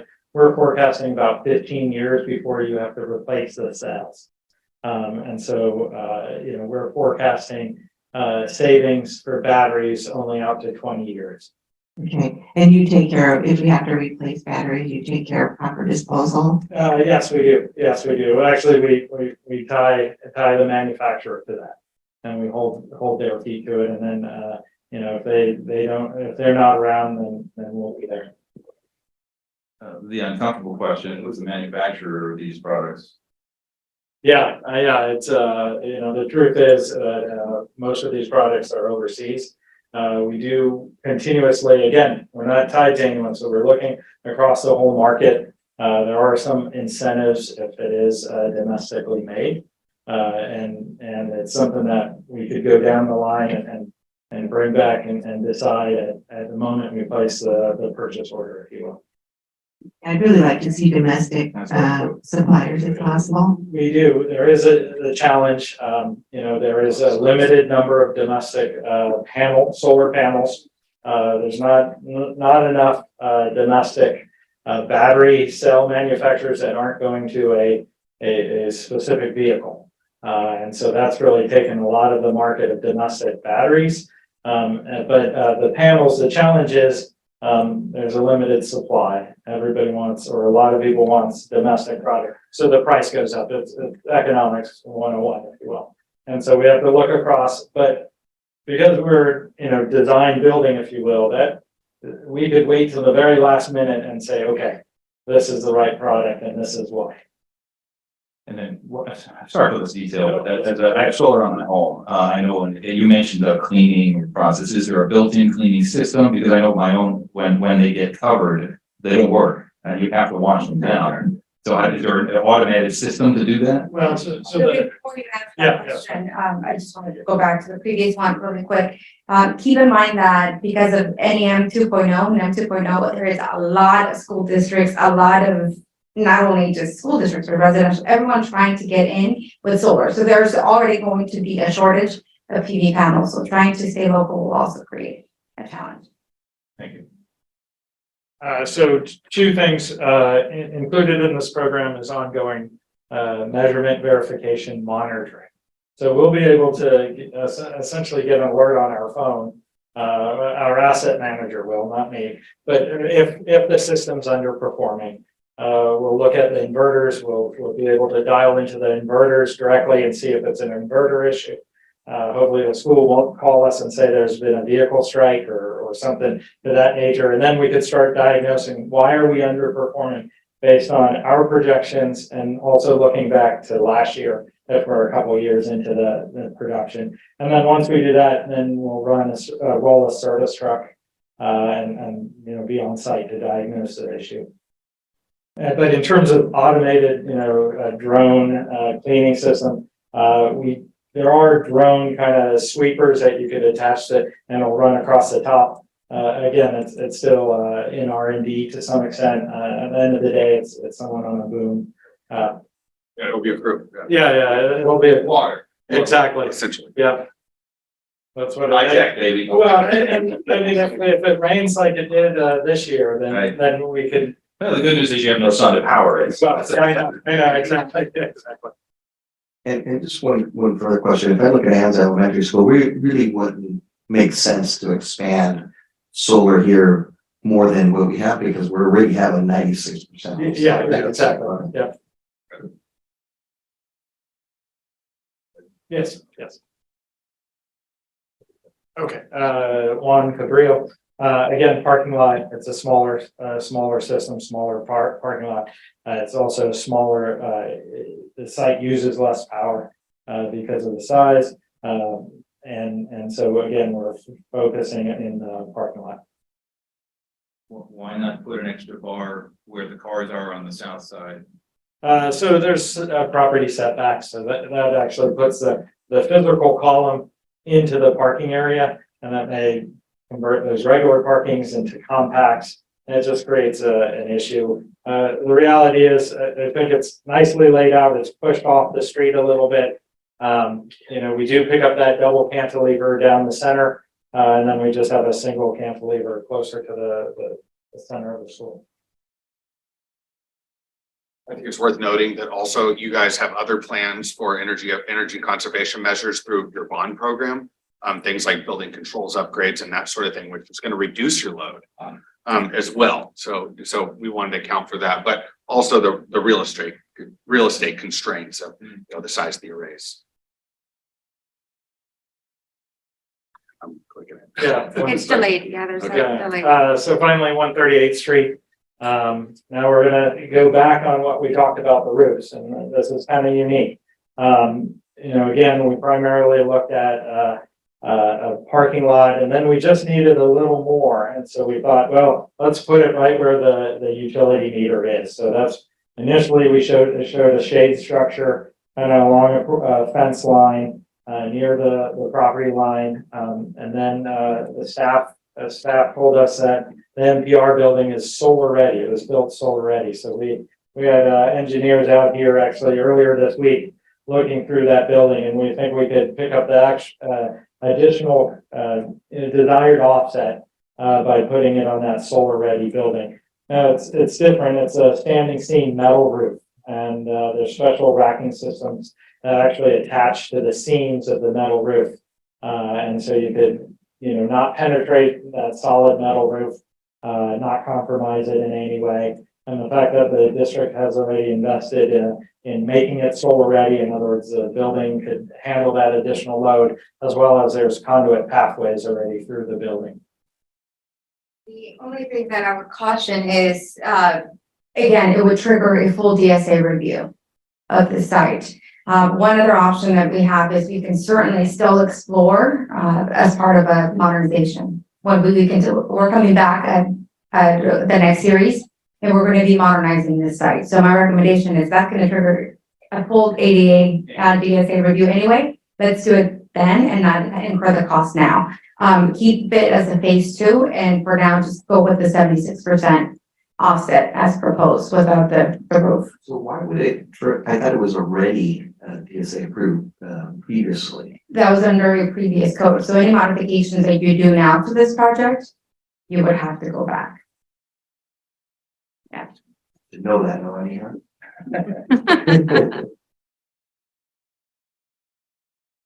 Before I take it over, any questions about the designs, layouts? Okay, great. Well, I'll dive right into the numbers with you guys here. So the total savings of the project 30-year solar alone was $39.5 million. The 20-year battery storage, and again, these numbers 30, 20, 10, those are the expected life cycles of the equipment, and the warranty is for 30 years on the solar. So that's what those numbers reflect. So at 30 years on your solar, it's 39.5. The 20-year battery storage is an additional 3.4 million. And then the 10-year, we've estimated it, the EV charging to be an additional 134K. Again, that's for 2 dual ports at each site. And really that number will be determined by what you guys want to charge and how you guys determine to do that. So the other piece here, really important, is the Inflation Reduction Act. So this is you were talking about grants and rebates, and especially for EV charging. So Biden basically he released the Inflation Reduction Act, which took the 26% tax credit for the solar on your home, and he opened it up to the entire public sector. It was a complete game changer for school districts and all municipalities and all the public sector, especially for solar and battery storage. So that 26% is actually returned to the district in the form of unrestricted funds, which is music to Jason's ears.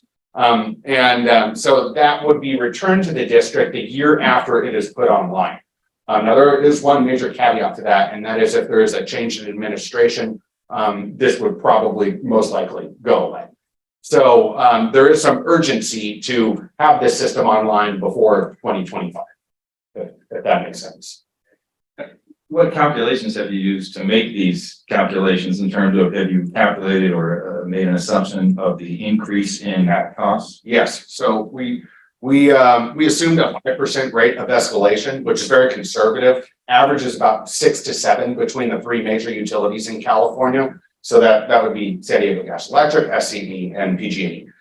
So those are very conservative numbers. And then also we took into consideration the degradation of the equipment as well. And then also we also have the IRA in there. And then did I miss anything? That's it, right? Okay. So That top line, excuse me, the $14.4 million includes what? that includes everything that you just saw at each one of the sites. So the solar, the battery storage, and the EV at each one of the 5 sites. What does that mean, value? That's cost? Total. The cost of That's the cost. It's cost of the system. That's the cost of. all soft costs, Yes. all District wide, yeah, all in. implementation, construction, It's everything. implementation, soft cost, design and engineering. And maintenance. Yeah, and own it, yes, and maintenance. Maintenance for 10 years.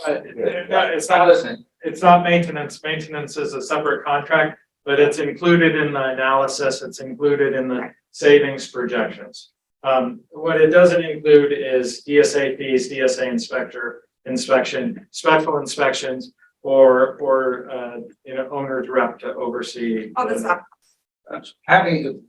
Doing that simultaneous with any upgrades we're doing to all the schools seems like a no-brainer. say that, don't do it twice. And remember, this is budget neutral, and the cost of the system at $14.4 million compared to the actual savings of over $46 million over the term is, and wait till you hear the rest of the presentation, because you'll get better news, but it just seems like a no-brainer decision. And no, we talked August 1st, it could be up and running. Yes, I did not tell you what year. So, so again, the 30-year program savings is $46.4 million to the district.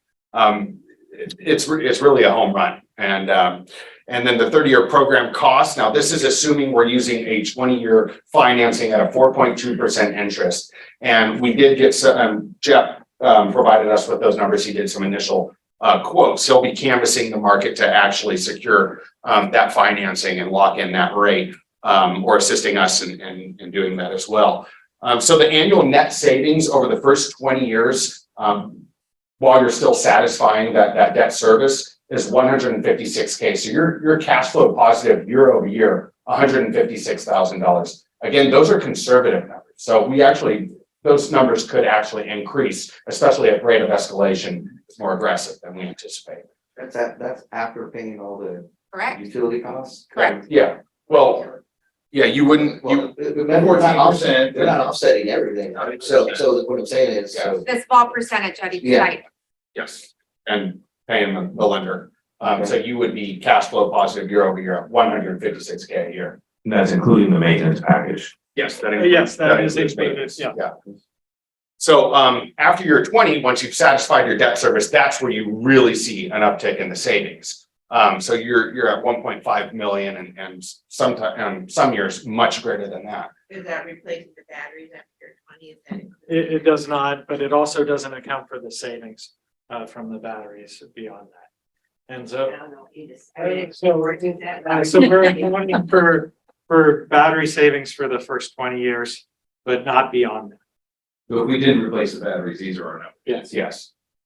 Theoretically replace the batteries, they get better. Yes. Yeah. What's the cost of that? Well, it depends, right? We know what it is today, but what is it in 20 years? What is it though? It depends on the size, the location, but batteries are $200,000 for. Total battery cost for the district. Well, but total battery cost for the district, it rapidly approaches $1 million.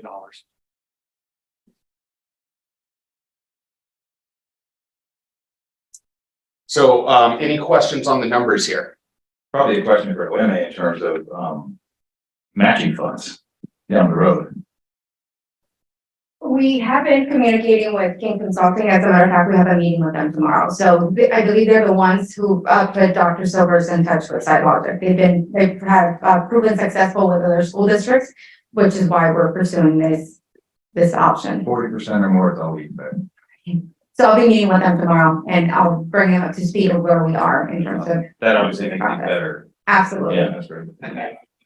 And we'll get some real answers, but I want to say that they were waiting on a program that hasn't started yet. And there wasn't enough information to determine whether that program would start or it's going to, but there was some on the horizon, which is why we contacted. Right. Aside from them, there were other reasons why we contacted SiteLogic. Right.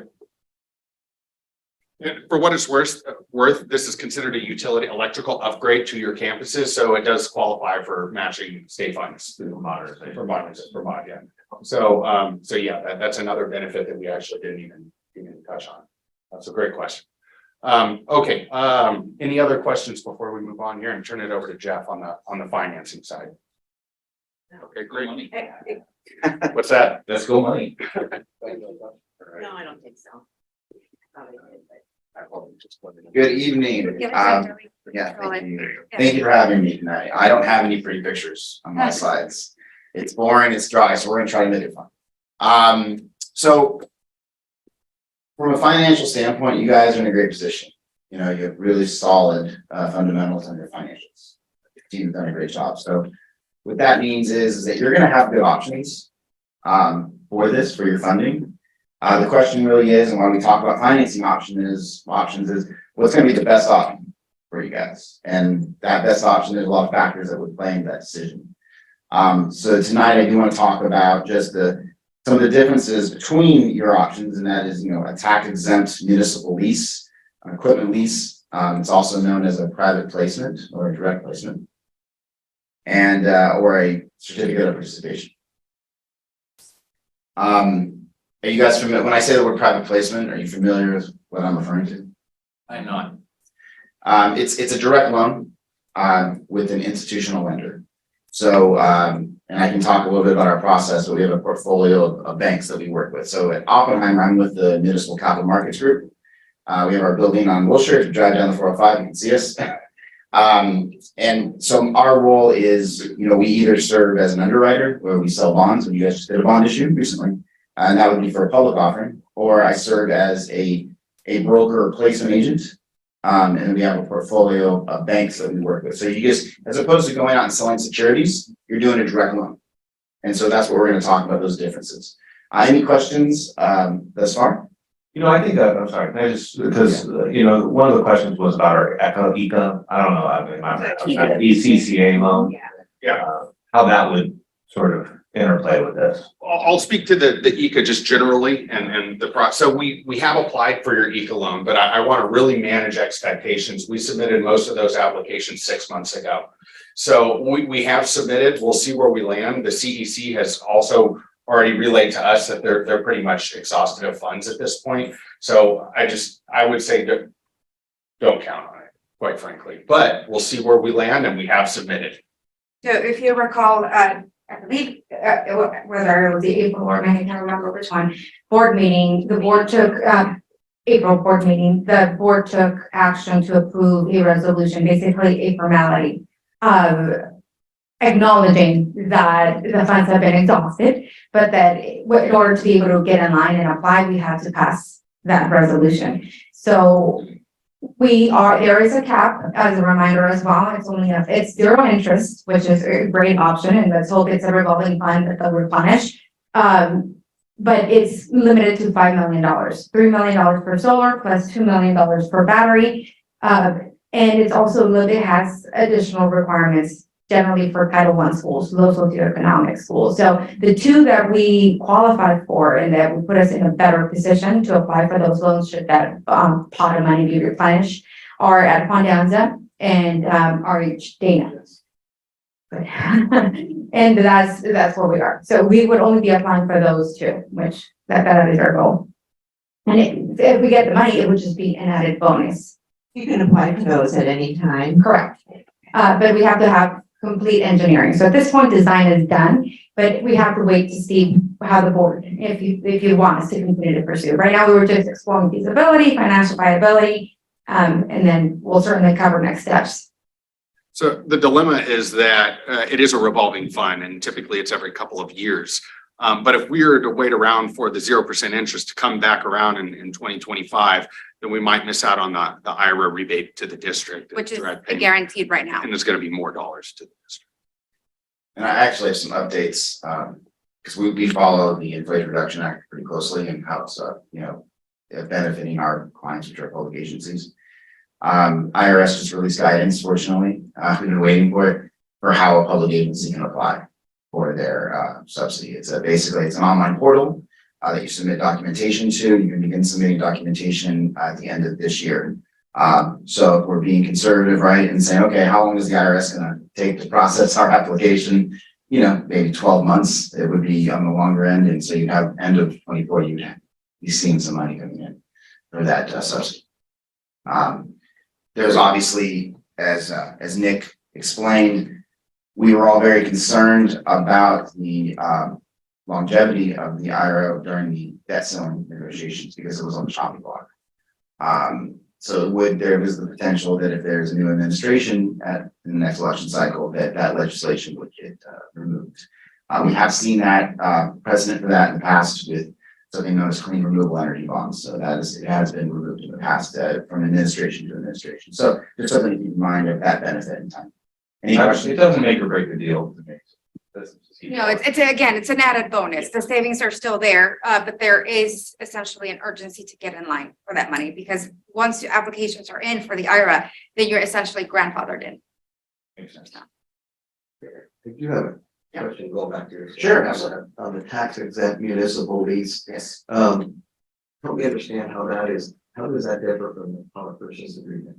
Very different. So, power go, You get to that afterwards. just- yeah, no, on power purchase agreement, you don't own it. We have nothing to do with power purchase agreements. Okay. So you don't own, when you do a power purchase agreement, you don't own anything, you're not paying that. It's basically you're just leasing power. Right. So we have nothing, we have nothing to do. You're owning this is you, and it's completely separate. Savings are with the district Yeah, versus. this is completely separate from the power purchase agreement. But thank you for the question, that's a good one. So, yeah, we can just start kind of going side by side, because I do want to make sure that we're identifying, clearly, you know, your options. So with a private placement, the way that it's structured is it's an equipment lease. So you're securing your financing with the equipment that's being installed. What that means is that you don't have to put up any real property assets. You're not putting up a school, you're not putting up your administrative buildings to secure the financing. What your district is most experienced with is doing general obligation bonds, as you are familiar with. And so that's a just separate type of financing because it's an ad valorem tax. There's no assets securing that financing, right? Because it's on the tax rates, on the property taxpayers, and it was an election that implemented it. This is different. So if you were to do a public offering, it would be structured as something called a certificate of participation, which is done through lease payments. So you would have to put up for a public offering as opposed to putting up equipment. Then you actually have to put up a real property asset. So that's so by only putting up equipment, you are leaving your real property assets available if you need to encumber them in the future for any sort of, if there was a need to do a certificate of participation, you would have the available real property assets to do that. Any questions? Does that make sense? Yeah, I think that, I completely understand the difference between private and public. Yeah, great. Based on your explanation. So when you do a private placement, because you're not going to be issuing securities in the public market, that responsibility due diligence is on the investor who's purchasing or lending you the money. When you go out and sell bonds to the public, you have that responsibility due diligence. Bottom line, what that means to you, there are increased costs when you do a public offering because you have to really put out a prospectus. You have to put out an offering document. We are not required to put out an offering document when you do a direct placement. When you do a direct placement, there's no requirement for a credit rating. So you don't have to go through the credit rating process, which is beneficial because that can be lengthy. In addition, I want to point out one other thing on that point. When you're doing a direct placement, you have flexible prepayment terms. And why that's important for this type of project is because let's say you get your IRA money 2025-26. You can, and we're doing this right now because I am specializing right now with energy efficiency financing. This is how we're structuring it.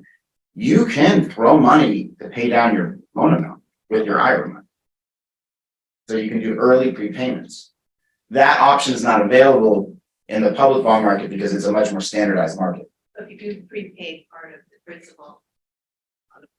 There, what happens to is it the whole loan restructured or what happens? Yeah, they give you new amortization, get reamortized. So if you were like, if you get a 25, if you say, hey, I want to take my 25.5% subsidy and pay off, that, well, then they reamortize. So you're even paying less, right? More free money. So that's one point to clarify. In a public sale, you do have to do a credit rating to get optimal pricing. You guys have a fantastic credit rating, but you would have to do that process again, and you just went through that. Your prepayment terms are a bit more strict. So they're really looking at 10-year par calls or 10-year lockout periods where you can't, refinance for 10 years. This kind of financing of subject our credit ratings. It does. That's a great question. You have issued general obligation bonds thus far. So this is a different source of repayment. The repayment on these is from your general fund, not from the ad valorem taxes. So it's separate pots of money. So it would not affect your credit rating in that respect. It is a reportable event for future bond issuances that say, hey, we have this lease.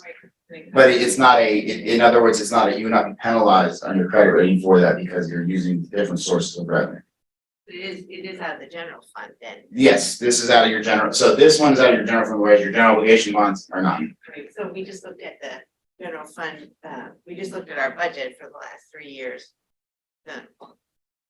So that none of this is in that, right? Correct, but remember, the savings are going to pay off the debt service. And you're still gonna walk away with $156,000 every year in addition to, I mean, additional revenue. So somebody's gonna show us those calculations, how we pay off the debt service with our savings. Yes, we can get into more of the details. Actually, right now, we just kept it very simple, very high level. But for example, those tables that you saw, Blake saw them, it's an 11 by 17 document with tables and numbers and. Sure, it's like paying off your house loan. I understand Exactly. There's a lot of tables, but we understand that stuff. No, I know. So it would be, I'd like to see those calculations. Right, and we certainly will provide that next steps. Right now, it's just trying to gauge the board's desire to either proceed, continue to explore this, or not.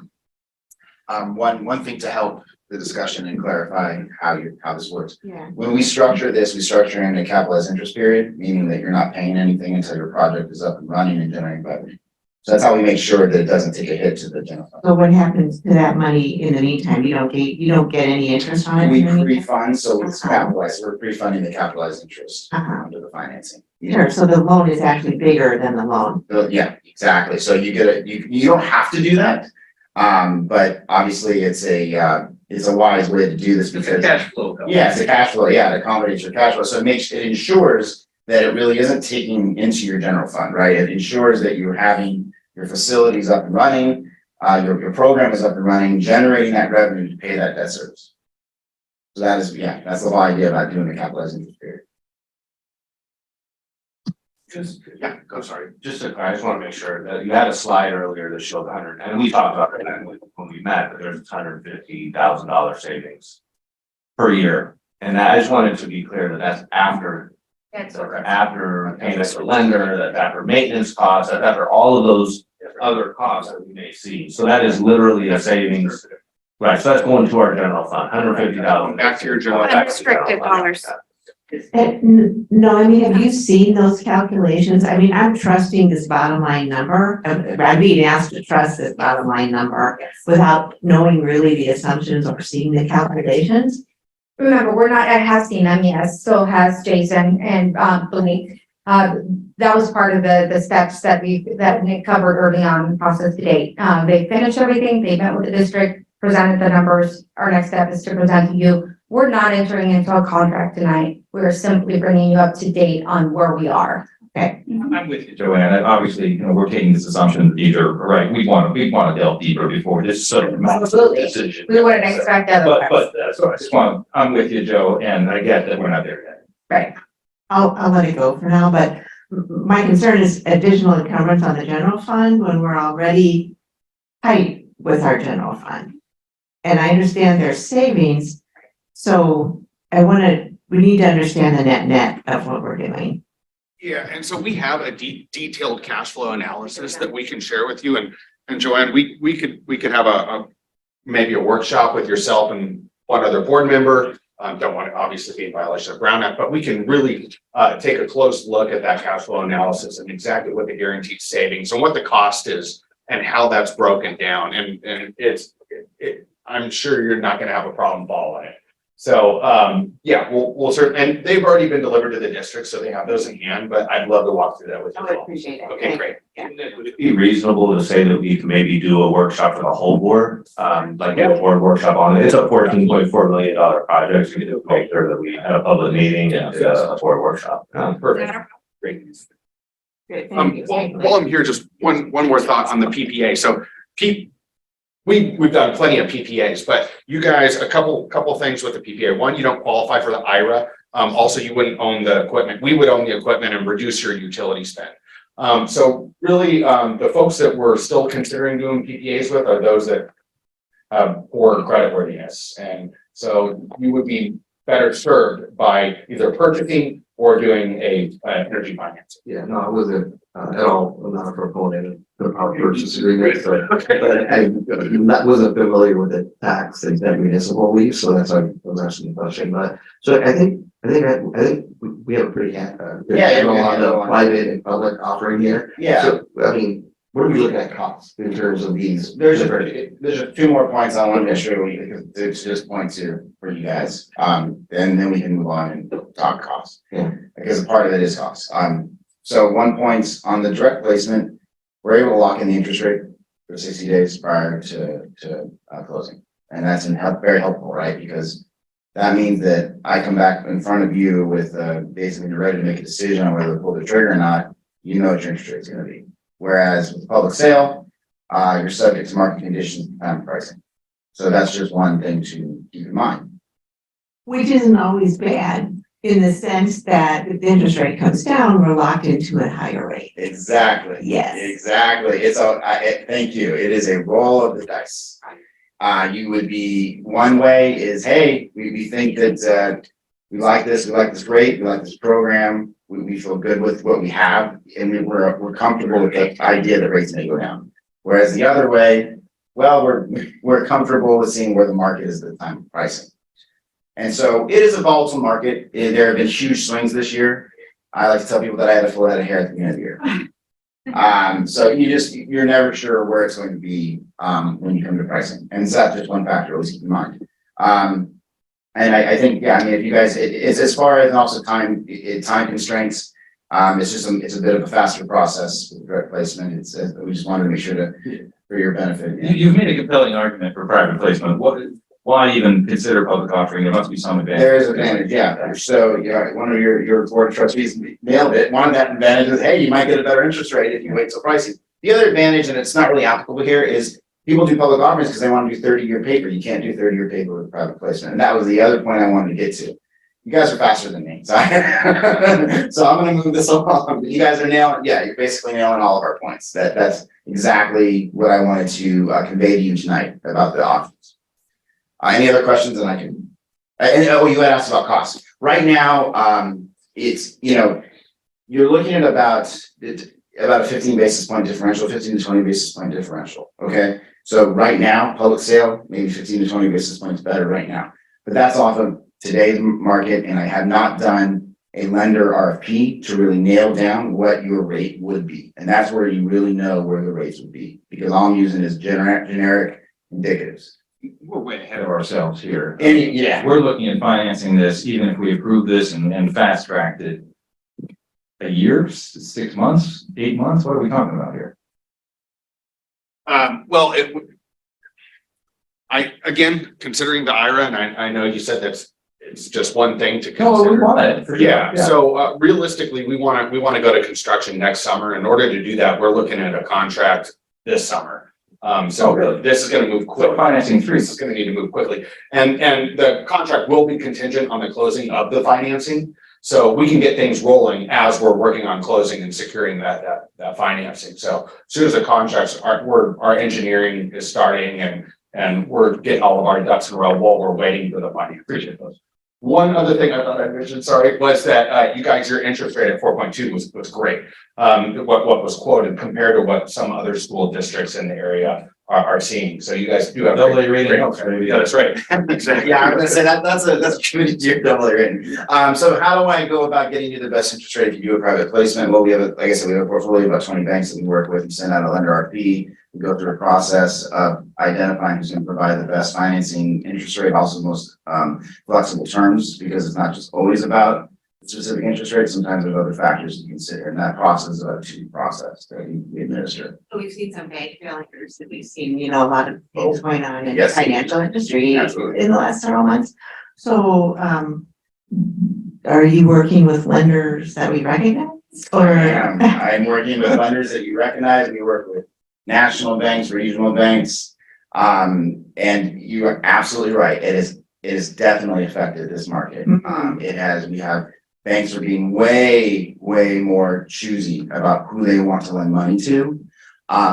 Raise interest rates. It does. Yeah. It certainly, but I think it certainly does. But because they're being so choosy, they also have some leeway. They're not lending very much. And so they find an issuer they really want to work with. Sure. Because this is not a liquid market. They say, hey, we have money that we need to get out there. We want to win this. This is a competitive process. They go after it. So we actually work with some specific banks that only do energy projects. So their pot of money is only for public entities that do energy efficiency measures. So they have to allocate that money and they have to get it to work. So that's a big part. That's one advantage that you have, not only being a highly rated school district, but also because of the type of project that you're doing. I don't want to take up any more of your time. I really appreciate, this opportunity. For being patient too. Oh, absolutely. I'm gonna give it back to the team. Thank you very much, Jeff. Okay, oops, I just hit the slide. Okay, so before I go on with the next steps, I'd also like to introduce our colleague, Sarah. She manages do you want to do a quick introduction of yourself? Okay, come on up.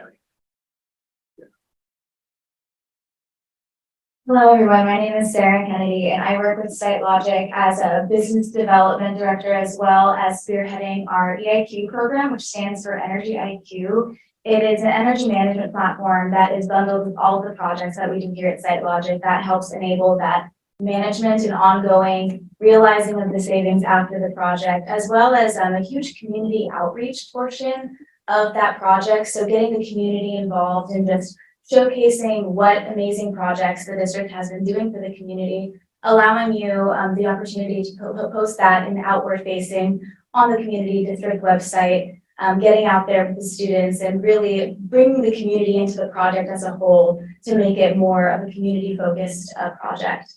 So that's kind of where I come into the program, and we'll be talking about that as we get to the next steps in identifying the scope. So thank you so much. Okay, great. So next steps here. So in order to go to contract, there does need to be a 2-week public hearing on Government Code 4217.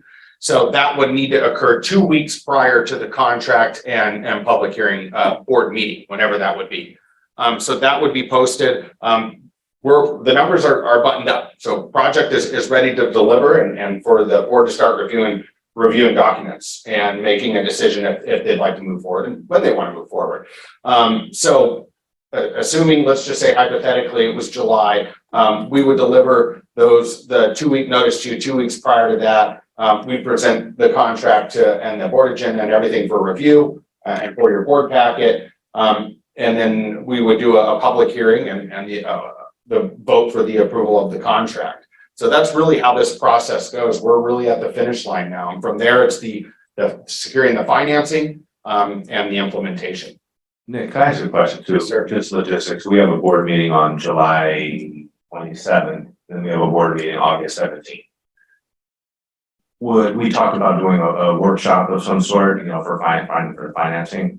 Would that be a special board meeting? Well, I'm wondering if we did that on I'm actually wondering, could we do that on the 27th of July and then bring a contract potentially to the August board meeting? And we still meet the timeline that you're looking for. That'd be an August 17th approval. We should be good, Jonathan.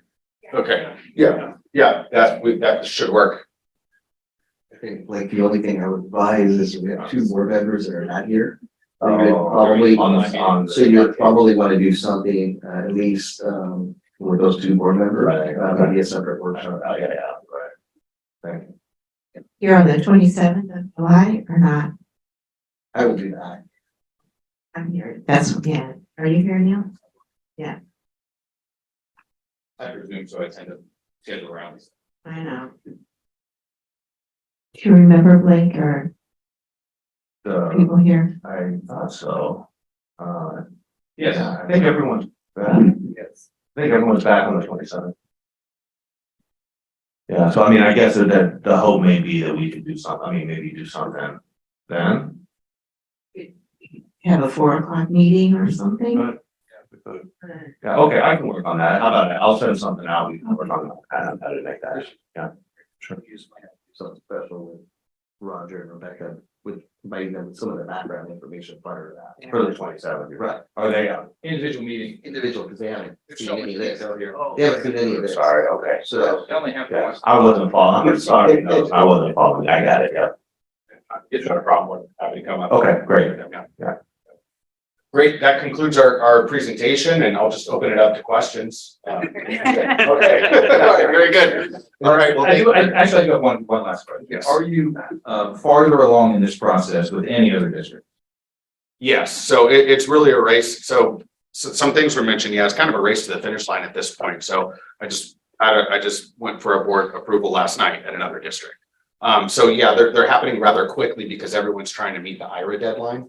And so, and a lot of folks had already, done designs for the net metering applications as well. So we're a little bit further down the road with those people, with those neighboring districts, but you're right on track. So I wouldn't worry too much. Yeah.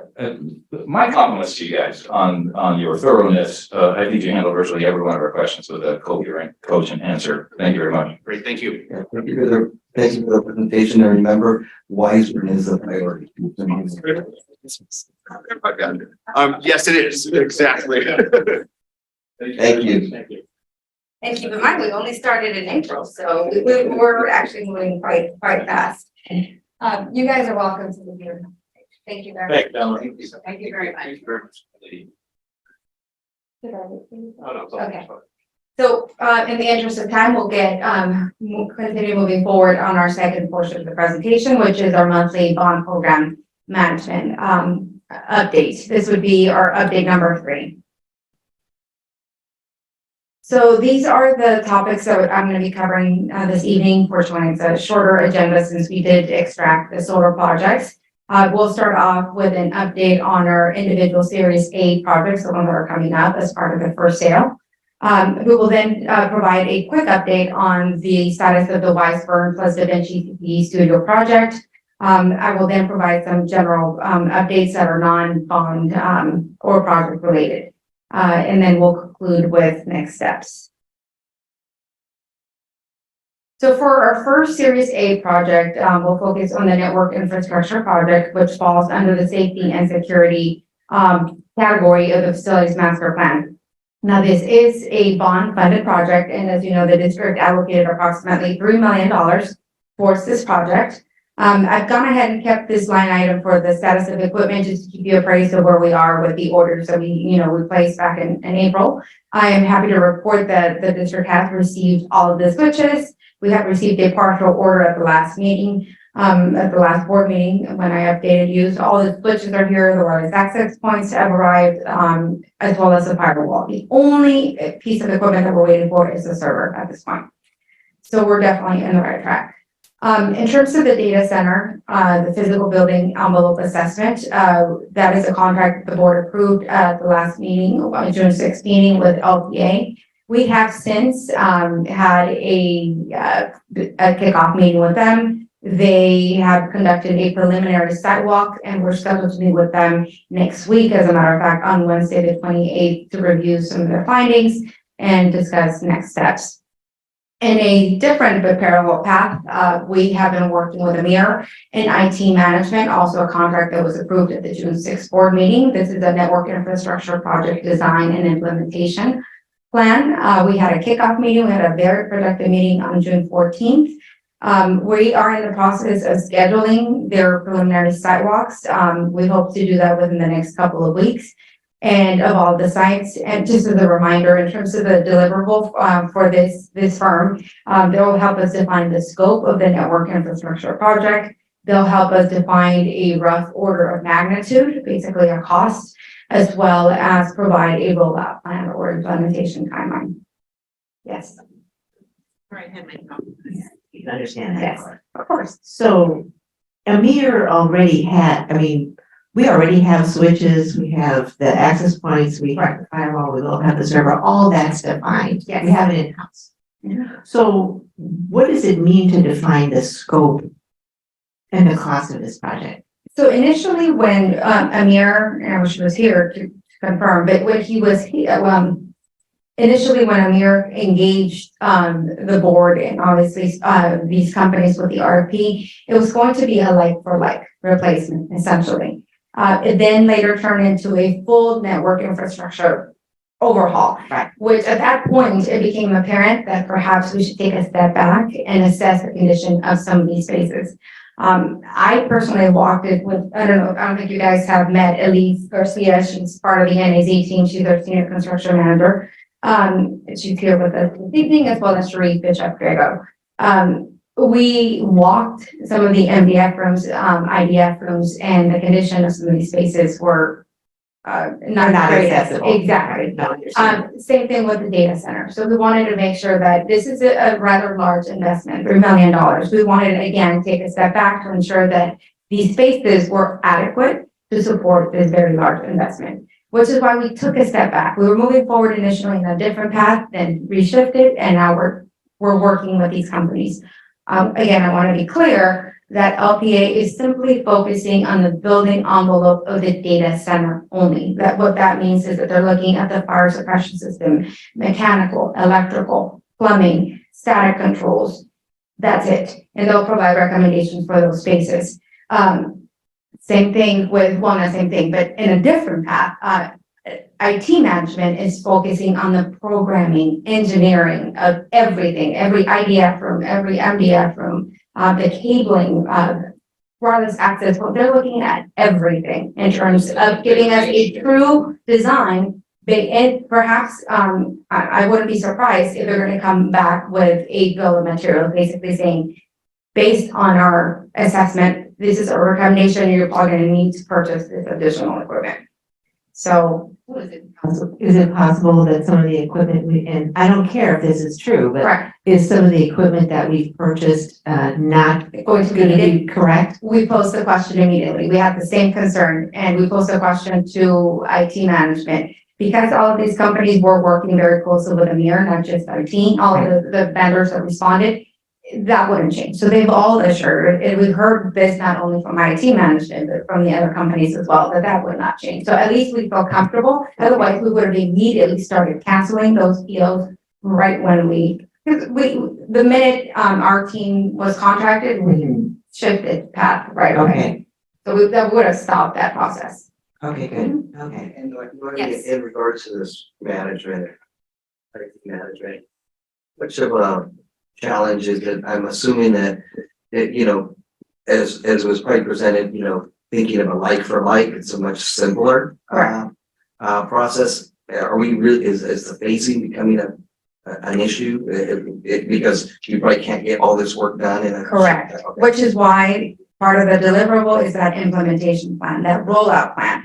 Because trying to work on the original path without having any idea of what the design or plan or cost, it's going in blindly. And that's just not how to manage a project, as you know. Okay, moving on. So the next project is the Juan de Anza Elementary School Safety and Security and minor modernization project. This again is also a bond funded project under Series A. And I am happy to report that, as you remember at the last board meeting, the May board meeting, the board approved a pool of architects. From that pool, we have issued a request for proposals. We have sent that out on June 14th. It went to all of the firms that were approved by the board. We're expecting the submissions to come in on June 30th. As we mentioned at the last meeting, obviously cost is a factor, but also the quality of the team that is going to be proposed is very important, which is why we have accounted for interviews as well. So our plan is to, depending on the number of firms that are shortlisted, the next process that will determine our interviews. And our goal is to have a firm to recommend to the board at the July 27th board meeting with a planned commencement of design services on August 7th. So this is moving, as you can see, rather quickly, basically from one board meeting to another board meeting. Just really quick on the total project budget. As a reminder, the district allocated approximately $8.8 million towards this project. $2.2 of that cost is the soft cost, those fees that unfortunately are, goes to consultants. And then and agencies. And then you have your hard cost, which is $6.6 million, which is the cost that is actually going towards construction of your building. So that's truly the number that we're looking at when actually putting this out to bid, the $6.6 million. Back to the previous slide. Yes. So the slide we just saw had a lot of dates on it. Mhm. The slide has no dates. So what are we, pardon? So, so when you have under IT management and deliverable will find these things and all these, and the preliminary, so do we have dates for when? We do. It's 90 days from the board approval. So from the last board meeting, and I showed it on my slide previously, but I failed to add it here. So 90 days from board approval, for the IT management scope of work. And for the data center building envelope assessment is 70 days from board approval. And as I mentioned, we've already had our kickoff meetings. In fact, we're still unfortunately going through contract negotiations with IT management, but they were so eager to get started that we had our kickoff while we were trying to do that. So again, these are important projects for the district. We want to push these projects along. So we're doing what we can to keep them moving forward, which is why we have not, I couldn't provide a set date for when the sidewalks are because we're still under contract negotiations. Okay, thanks. I think it's safe to say too, one of the concerns is the lack of insurance that IT management has. I mean, I think that's a should be public knowledge. Do you just want to share? I just give a little update on that. So it seemed like we were gonna be, we were headed towards the right direction. We were planning on having our sidewalks as scheduled as of next week. But we received notice, as a matter of fact, yesterday, Shereen, do you want to speak to that? This is her area. I'll let her. No, it's okay. I know the information, but I think. Good evening. So we provided to IT management the district's standard consultant agreement. IT management reviewed the agreement and came back with requested revisions and indicating that they would not be able to comply with the district's insurance requirements for professional services insurance. I consulted with legal counsel, and legal counsel has confirmed that the professional liability insurance is a requirement of the contract as it protects the district, and their general liability insurance would not protect any risk of the district. So we have since gone back to IT management. We have made them aware of that. We are looking at potential other options with legal counsel to see if we can come to terms on protecting the district relative to their work. And at this time, those negotiations are still occurring. So we don't have a final decision at this Upgrade time. your insurance people. This is not the They- expense. They, said. yeah, they indicated They that responded back. So maybe they're not the right vendor? and that we're negotiating to see, we want to keep this project moving forward, but at the same time, we need to protect the district and the district's interests. And if it is determined that they're not able to comply with requirements, we may have to cancel and then seek other companies that will be able to provide service. So what's your time frame for deciding that? We want to make a decision quickly. What's So quickly? Quickly was in less than a week, if not within a couple days. Okay. Yes. Thank you for your judiciousness. So that's why there's no dates. Correct, that is why. I initially was planning to put dates, but as soon as we got that email, I saw that being an issue, so I had to remove the dates. And immediately we made Jason and Blake aware as the information came in. So there are options, they can bond around it. But I don't know how far we want to take it. At this point, we're putting the onus back on the company. If they're unable to comply, and like you said, we would start looking for the next company.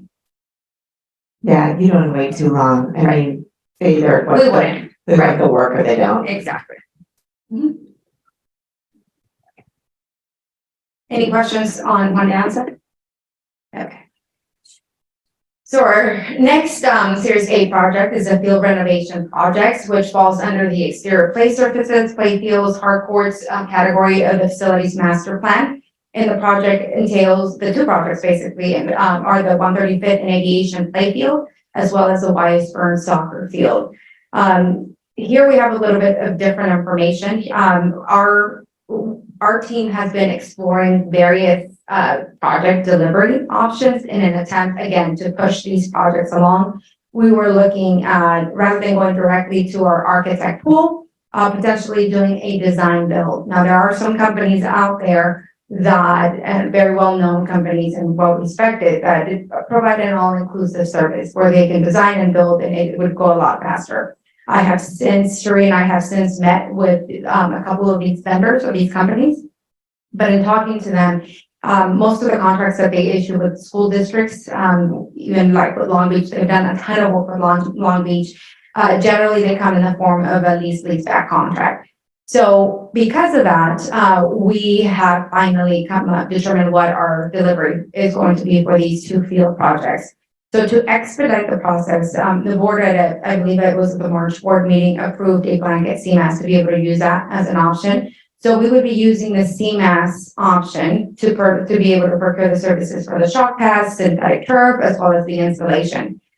We would have to issue we do need an architect, no matter what, we need a design. And it needs to go through DSA for, access compliance. Because of that, we are developing, we're in the process now, as a matter of fact, of developing a request for proposals to our architectural pool. That is scheduled to go out, be issued on July 17th. This is, actually conservative. We are trying to push this sooner. Right now, I just gave you the worst case scenario, but we are thinking that we might be able to beat that by at least a week or two. So our goal is to get the RFP out as soon as possible. Again, just tentative dates, RFP, the submissions would be due on August 4th, with an interviews August 14th, with a planned award at the September board meeting. We would use, once we have a design and it's board approved, then we engage a lease back contractor. They would be brought in basically just for the site work, underground utilities, paving, concrete, etc. Any ADA upgrades that are needed.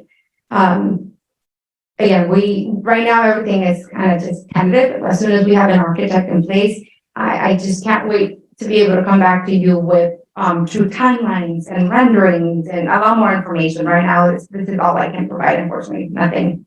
I just had one material comment. This is way in the weeds. I just wanted to throw this out there. Am I talking with some soccer parents? They made the comment that cork is dramatically cooler than rubber and for the fields. So just in exploring Something to material, explore. put that into the mix, please. Okay. One other thought, just for the people who are both here and at home, we've mentioned DSA 100 times.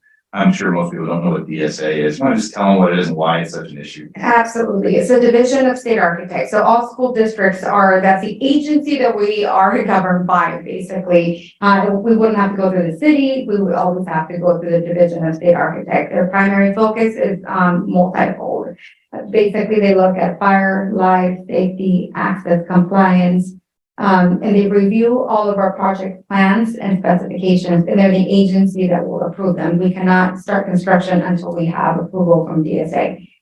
That's the acronym. That's the name that you're going to hear me say at every single board meeting because they govern everything that we do. But it's good. It's a state agency that has the authority to basically kill a project. So they have very strict guidelines and regulations to protect the life and safety of their children. So they're worth it. Let me one Yes. question, and I certainly understand the hesitation on timelines Mhm. because I speak in terms of seasons typically. Yeah. August 1st, like first.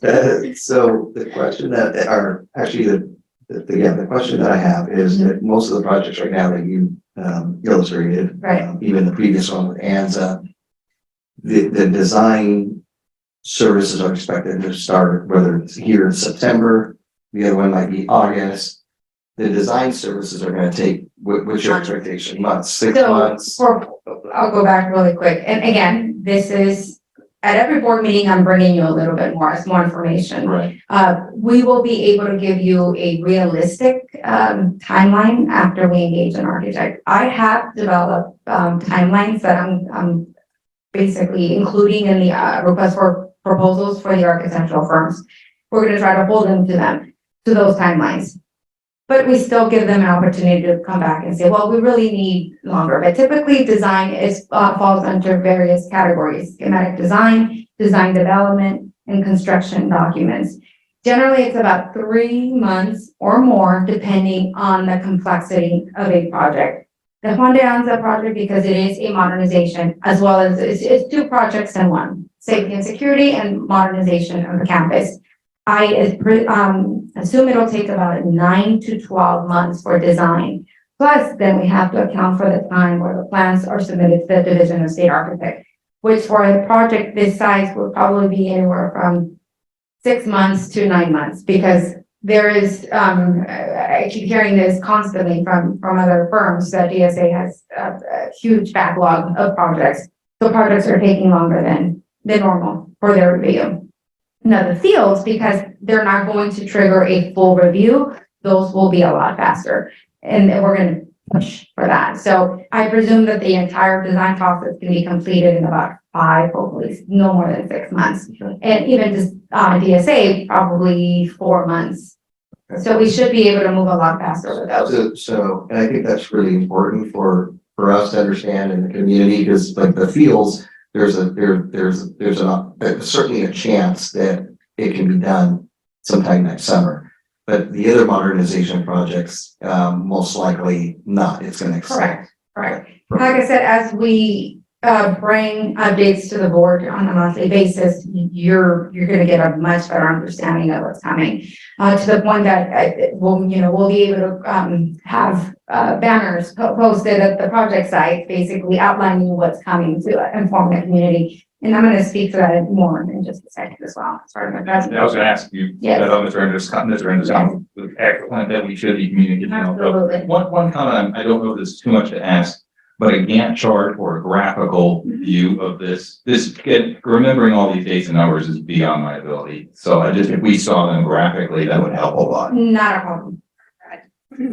Per project and overall, that's part of the issue, but I'm losing the scope here, it's just. Correct. I developed a timeline basically from, both Blake and Jason have seen it. It's a big document per project for Series A, encompassing from start to occupancy, basically.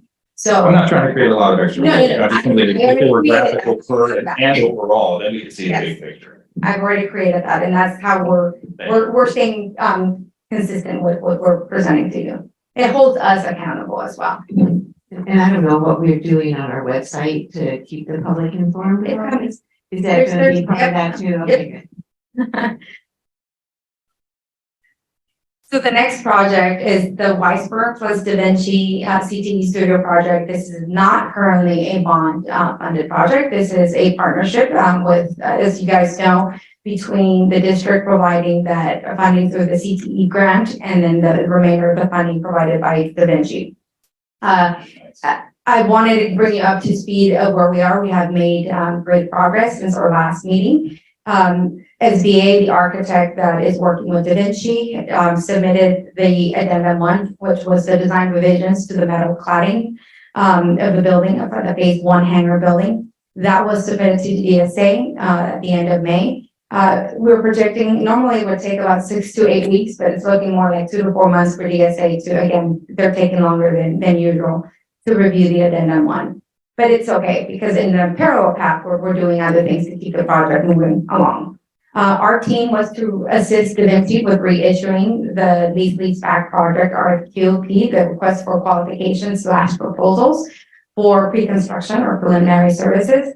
That was completed on time. We issued that on June 1st. We also recently conducted a job walk. I'm happy to report that we had 7 firms attended, which is excellent, because in the past, various times that the district, Da Vinci had gone out, I believe they only had 1 or 2 at each. So kudos to Cherie, because she really tried.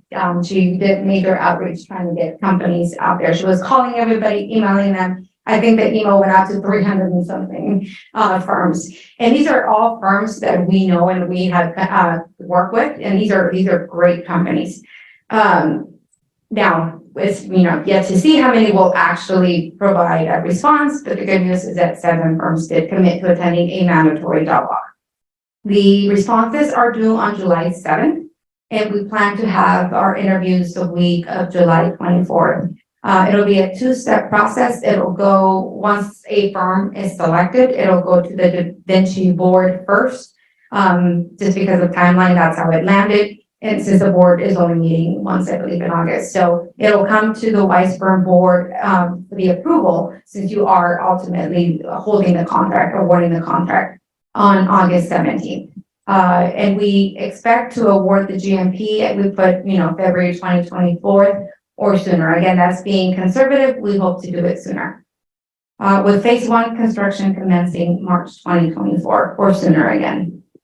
So this is phase 1. Correct.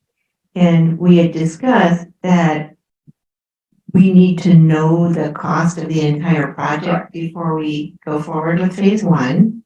So is that in your timeline?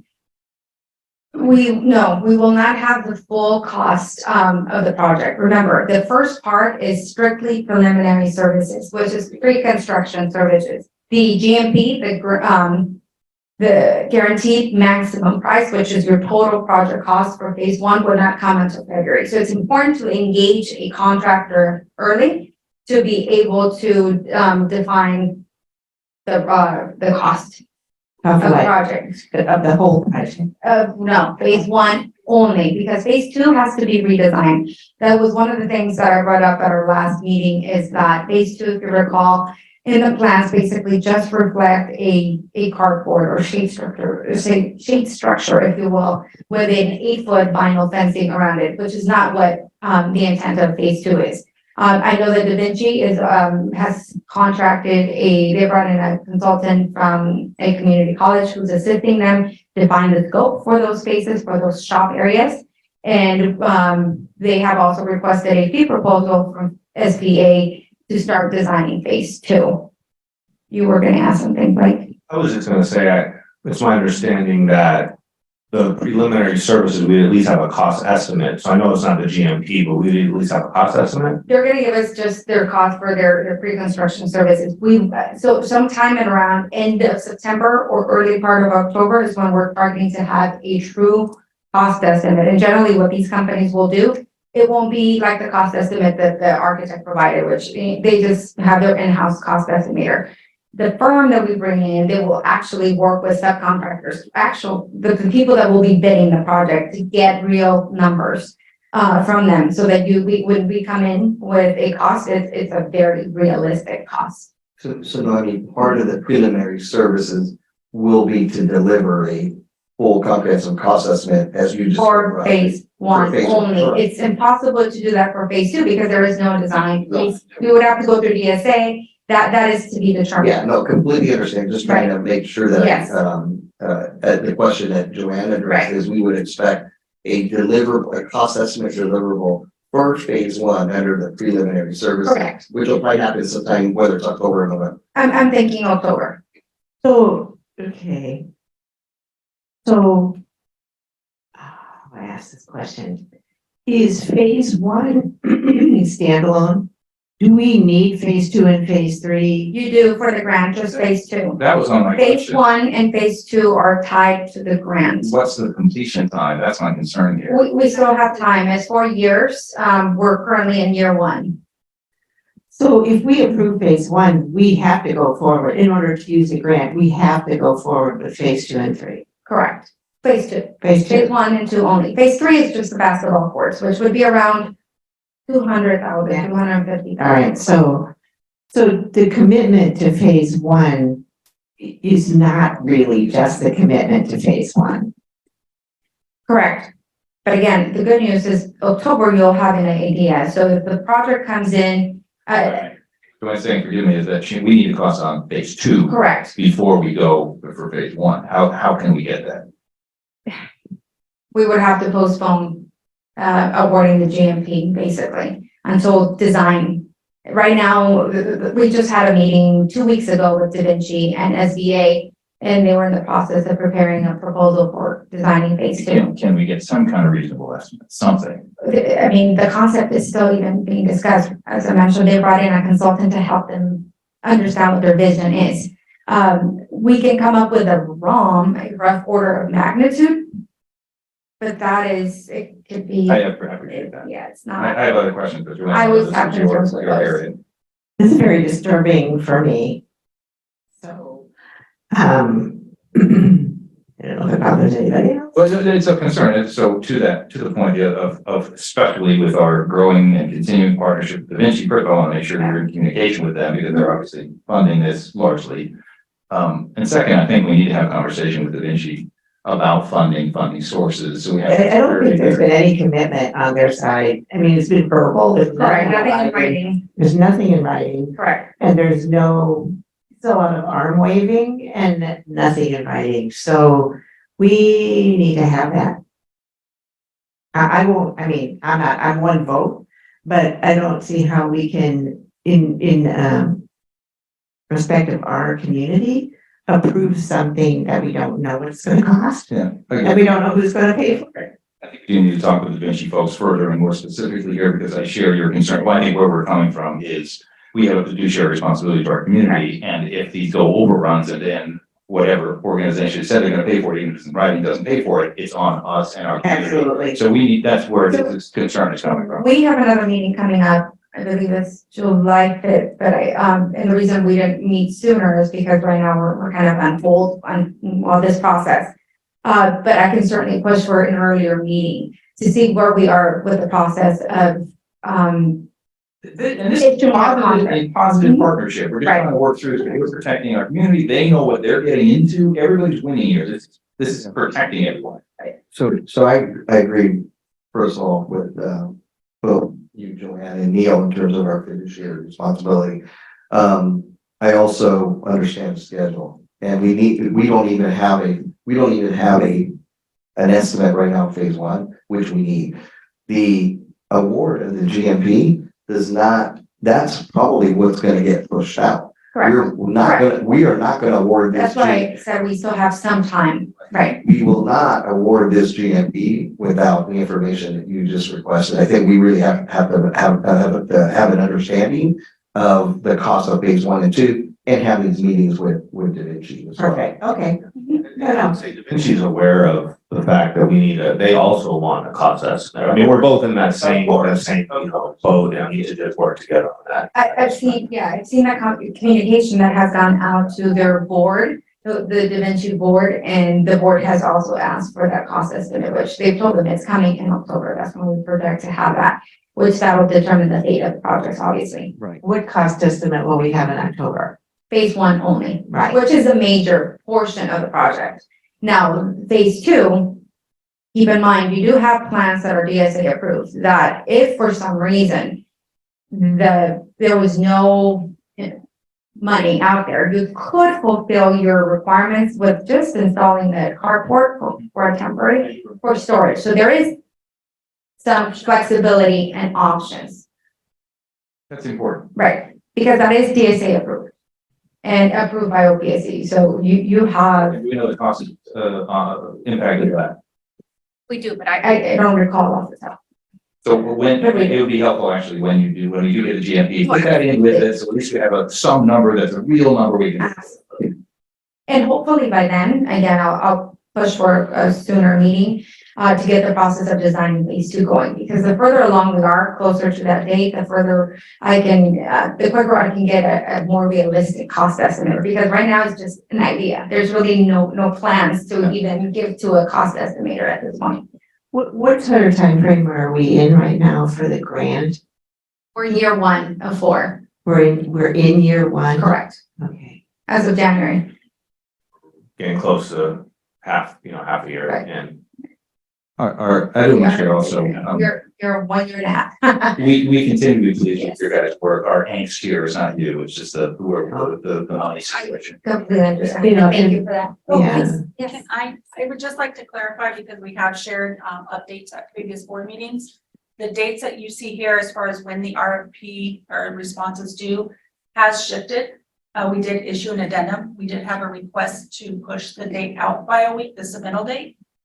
Because I was querying some of the firms that attended the job walk to see their interest in actually providing a response. So we want to make sure we get a healthy response for competitiveness.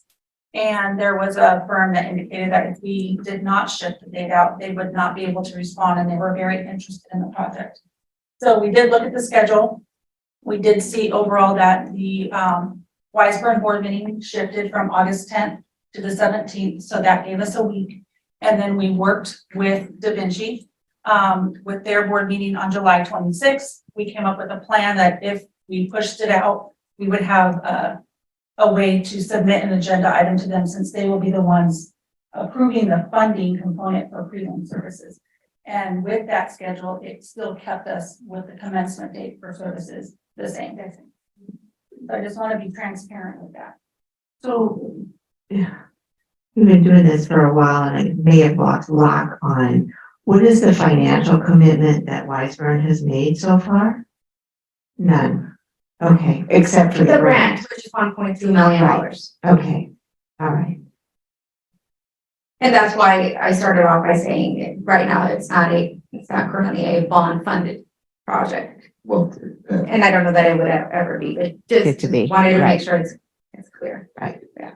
and your services as we speak on managing this particular project, Absolutely. right? We have spent a lot of time. So, yeah. So those are our costs too.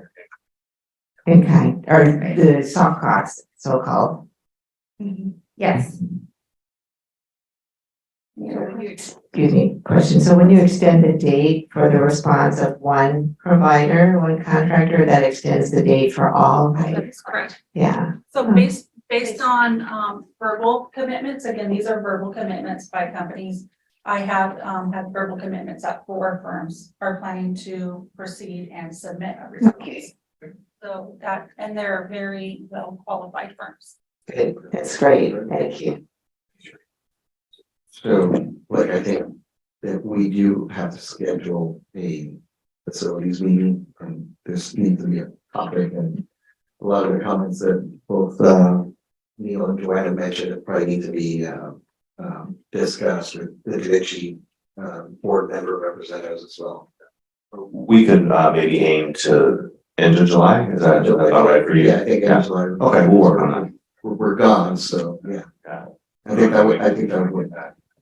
So would that be just the facilities committee? So it wouldn't be a full, like you could only have 2 board members? Two board members, but it would also be 2 board members from Da Vinci as well. And I could not attend as a citizen. Yeah. She attended as a Zoom and can't do it. Yeah, no. I want to do it right. I want you to represent me. Well, if we need to do it sooner than the end of July, Joanne, you can fill in for me. I just won't be here, so we will certainly do that. I have no objection, especially since time is of the essence. So I appreciate that, and it's not that I don't. You've been on the committee and that's fine. I don't want to step on your toes in your participation. Obviously, it's important to all of us, so. Yeah, no, and I think, if, you know, I think this is becoming critical, as you can see, time, so we'll talk, and we'll sort it out. You know, I don't want to get in the way of anything. I just want to understand it and make sure that we are doing due diligence for all parties. Absolutely. Yeah, understood. Thank you. Okay, almost done. General updates, these are not project related. So as an extension of the facilities master plan, we also have a contract with LPA to help the district develop design standards. Again, this is to ensure that we develop a cohesive and common language across all district facilities and all of our projects. We had our kickoff meeting on May 22nd. We had just last week, or this week, I'm sorry, on the 21st. We had, yes, time just keeps flying.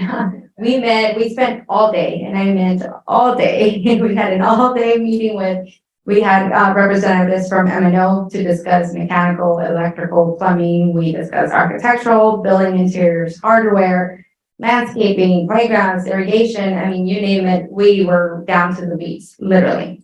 We did a page turn looking at different types of, what works for the district, what hasn't worked for the district. And then obviously we had different specialists there. So we had a person that came in for a time slot that was strictly for lighting. We had a landscaper that was strictly for landscaping, so on and so forth.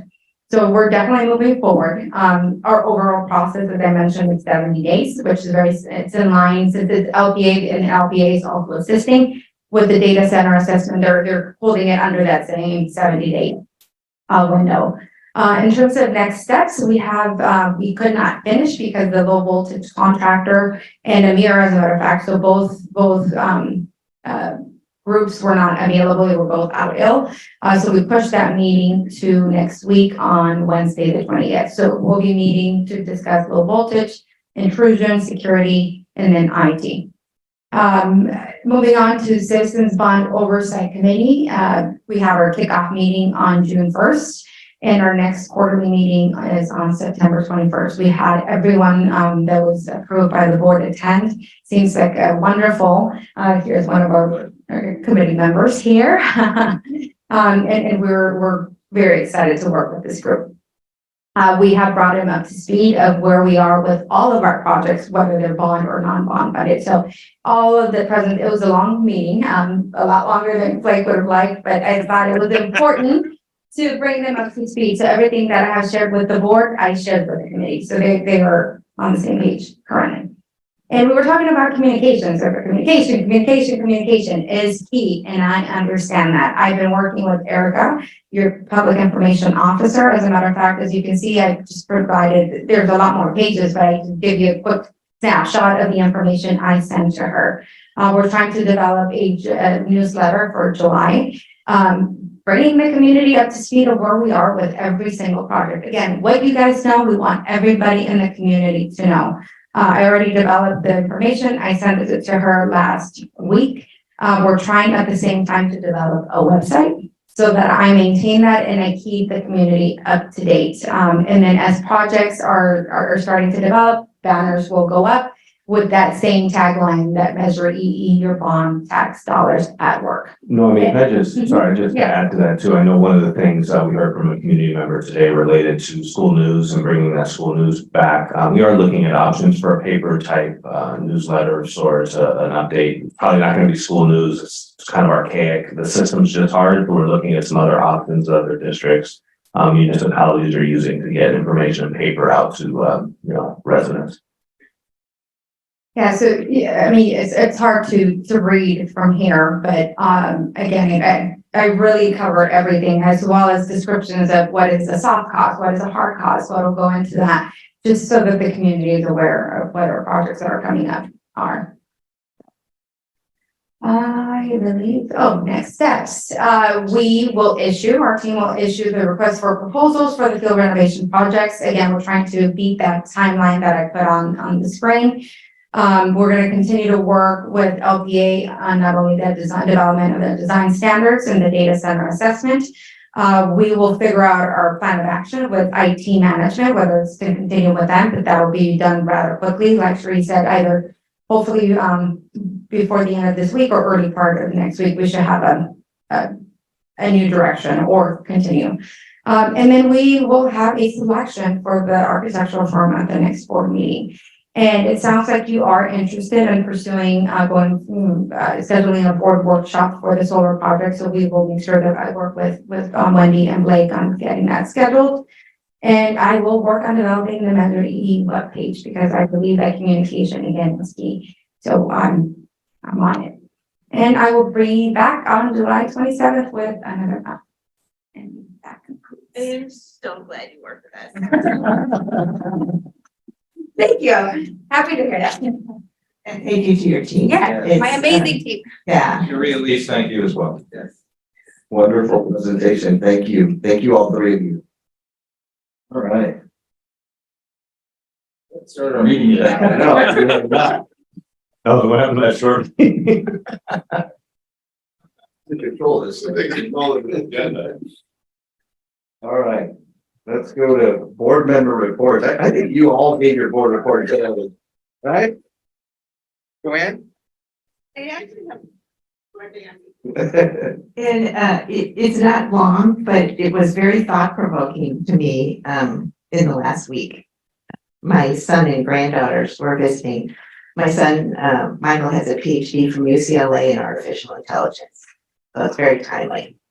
And but he got that degree almost 15 years ago. So he's way ahead of his time in terms of his own future thinking. And he's now become the guru at Boeing, for all of Boeing, for ChatGPT and other artificial intelligence type software. So we talked a lot about this. He has 4 daughters who are all very computer savvy and kind of engineering nerds already. And I was wondering, along with the LPA and some of the other things that we do, whether we understand it or not, our kids are using technology to do things that we probably don't understand and wouldn't know how to do ourselves. So I would ask that, and this actually ties into something that Neil's been asking for a long time, was a education plan for each child who goes to school, not just in our district, but in general. And one of the things that ChatGPT is tending towards is individual AI, where each individual has a separate IA conversation within that software or within that technology. So I just bring it up as food for thought, that as we go forward, and I was the one who was questioning screen time versus in-person time, so I still certainly encourage that balance. In addition to which, I would like to have some sort of plan or comprehension or understanding of what as a district we want to do with AI. Because whether we do it on purpose or not, it's going to happen. And it's a lot better to do things on purpose. And so it just, and I don't know to whom I'm directing this question. I'm going to look around the room. But some discussion or some strategy, something that will accommodate this massive change that's happening around us. And so, I don't know, I'm looking at Eileen, but that may not be fair, but. I think she has some ideas on it.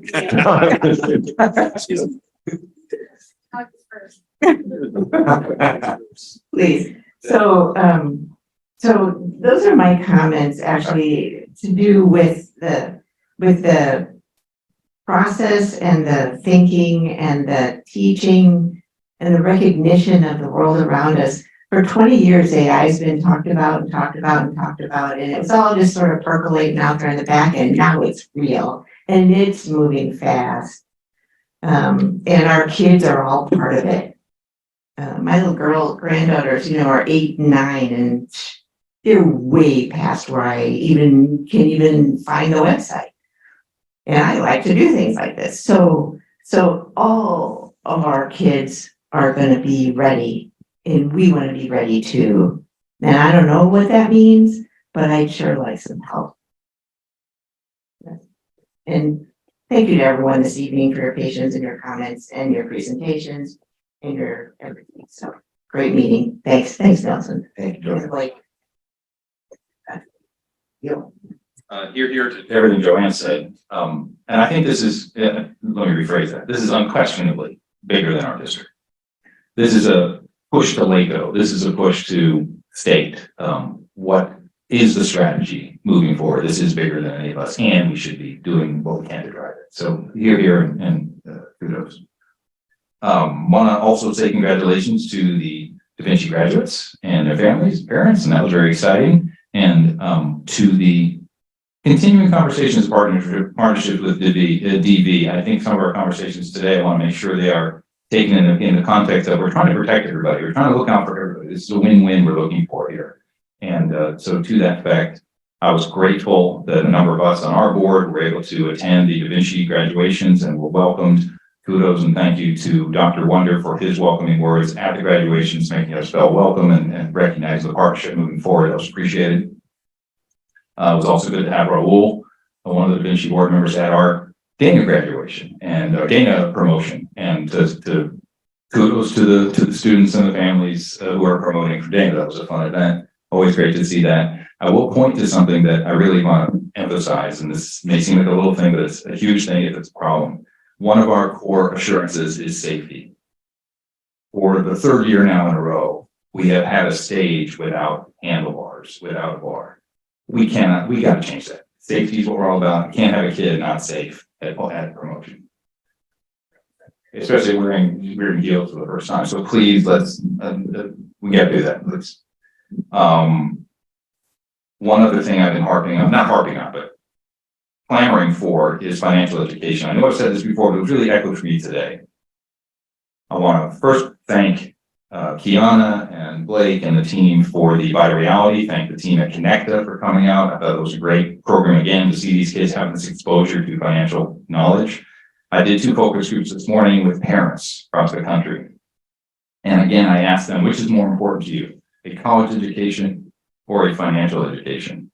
Without exception, all of them said, this is not something we tend to think about, Mark, but if you think about it yourself, which is more important, they all said financial education is equal to or exceeding it. So as we are focusing on math next year, I encourage us to bring in financial education as part of the math equation. And I know, Dr. Silvers, you had said we're talking about trying to bring financial education in. Again, I encourage us to do this. It supports our math goals. And again, it's just so important for our community and for our students to have, especially with so much fraud and so much nefarious actions out there. I want them to be safe, protected, and knowledgeable. And that's it for me. Thank you so much. Thank you, Neil. Thank you, Joanne and Neil, for your comments, and I do not have any other comments to add. And Blake, district leadership reports and superintendent reports, do they have any report? Well, I just have to apologize for our representative from Aflac for being told that he was gonna be on at 7 p.m. But you learned a lot about our facilities. It's funny because my background from family side is all construction and ChatGPT. I deal with a bunch of that stuff on the back end too for an Aflac aspect. So Thank you for your patience. So yeah, I know that's fantastic. It's really great to see the wealth of knowledge, expertise, and so forth on this. And this is for Dr. Doolittle, so you were gonna, sorry, I did your introduction. We're so sorry. Good evening, everyone. I'd actually call Jason Hammer up from Aflac. He's going to give a brief presentation of Extremely brief. No. Come on, buddy. I'm so sorry. You're all good. It happens. I deal with a lot of public sectors, so I'm used to board meetings, all this stuff. Competence run way longer, so you guys are doing great. No, so thank you for having me here. Really, like I said, before I even get into this, it's been fantastic seeing your guys' engagement, the community aspect, everything with that. I thought I was gonna have to follow Emma. Thank God the solar guys went for me. I was like, I'm in trouble. No, so the reason we're here to kind of talk about Aflac and the transition we're looking at, hopefully presenting here at Wiseburn going forward. We believe that the solutions that we bring to the table are not going to only benefit the employees, but they're also going to benefit the school in a lot of different ways, bringing more options to different programs that are going to make more cost-effective options for your staff here, your employees here, that are going to have a lasting impact on their financial well-being as well too. So before I jump into that, I know you guys are talking about ratings and stuff like that. I always love to bring up what Aflac does so people understand. Not only are we a good feel-good company, supplemental company, but we do have fantastic ratings. So Moody's has us at a AA3 rating, AM Best A+, Standard & Poor's A+. We actually invested $225 million into cancer research last year.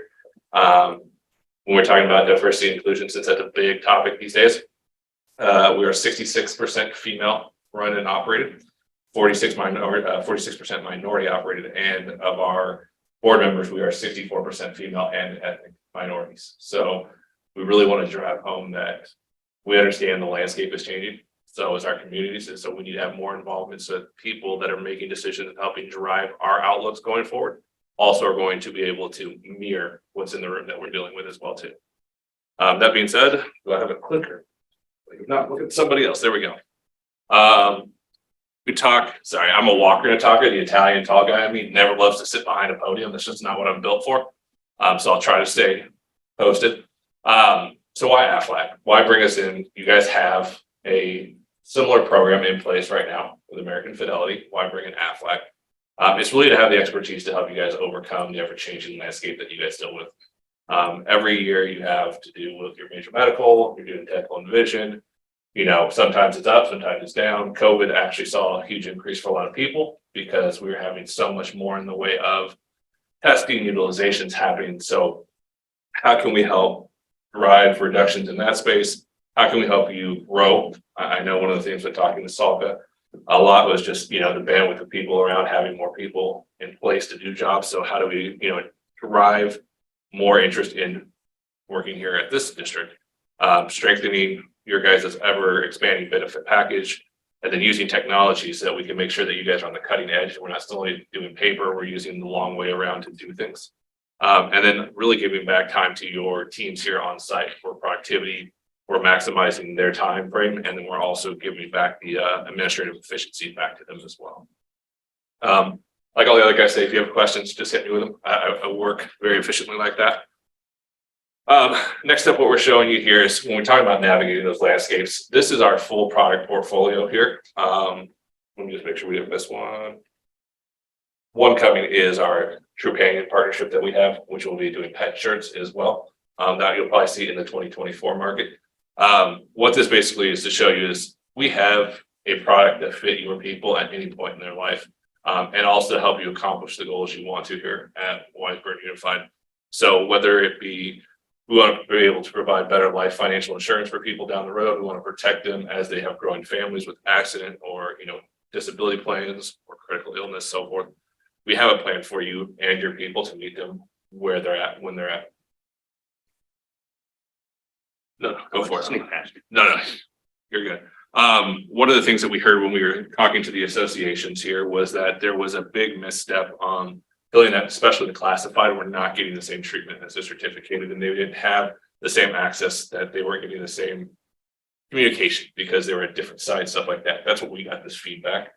So one of the things we want to drive home is that we are committed to the technology, both on a face-to-face enrollment, both on a technology, whether it be on phone or whether it be through an online platform, to be able to make sure that no matter where you're at, whether you're on-site part-time, whether you're a full-time, if you're teaching or if you're doing, maintenance work around here, you are going to be able to reach out to a counselor or have a service that is available to you, not only to get the information that is out there, but also be able to take advantage of that as well.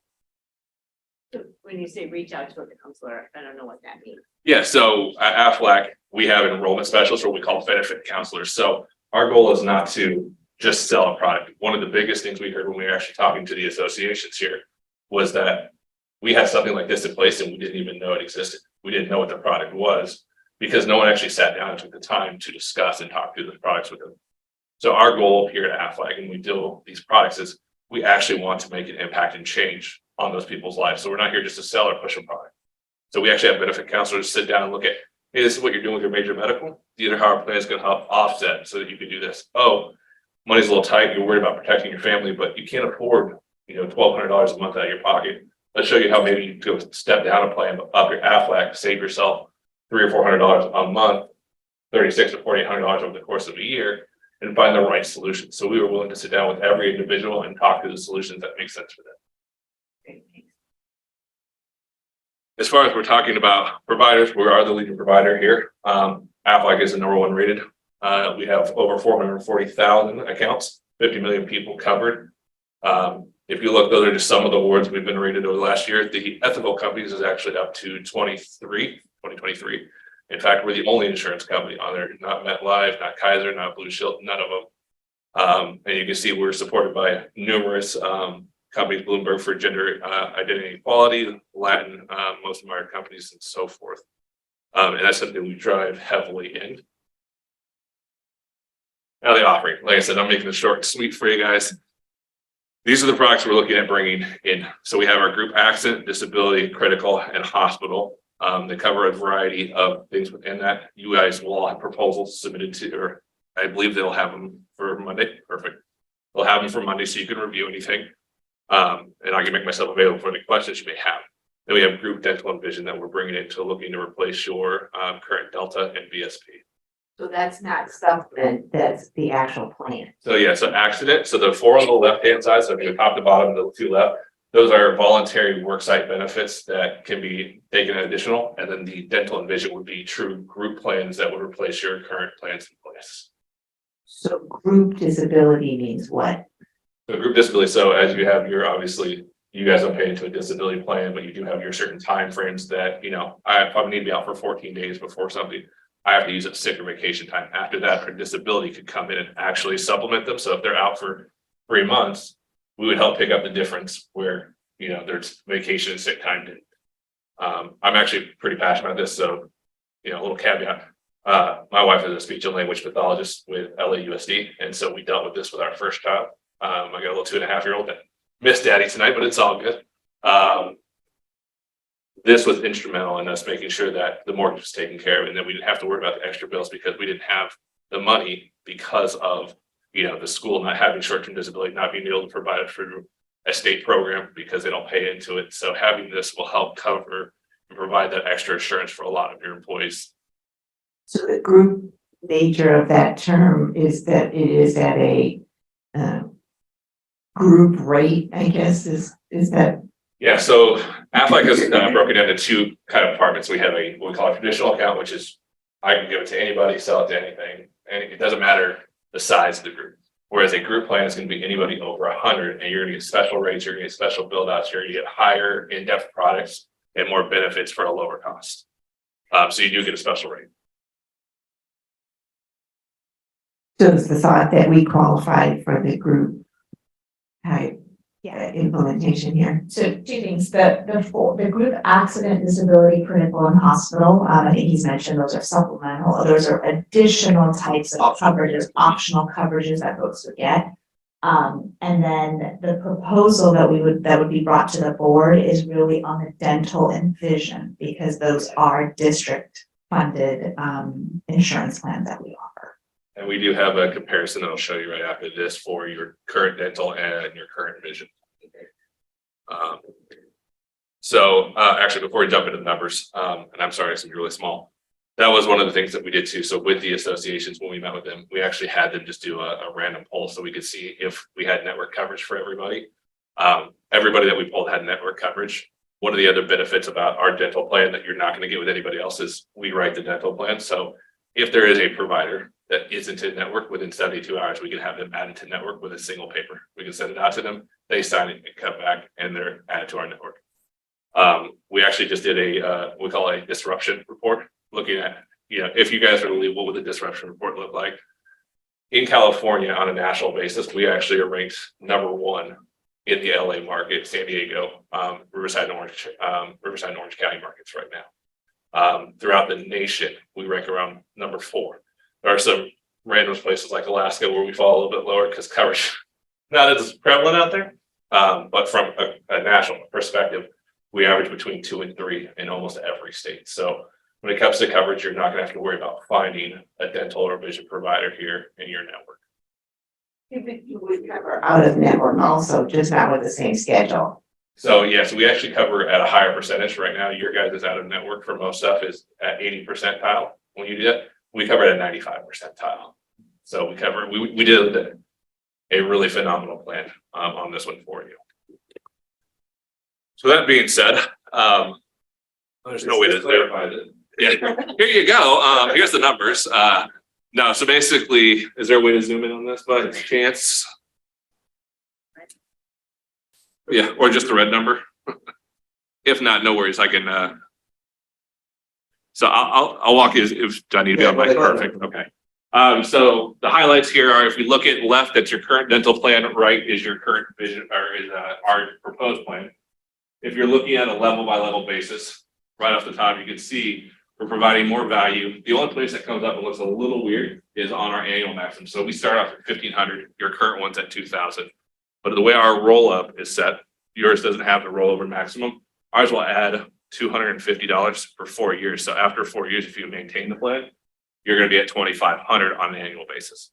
You also have a reduction after year 1 where our copays actually drop by $25 and they max out at $75 for a family of 3. So we only go up to 3.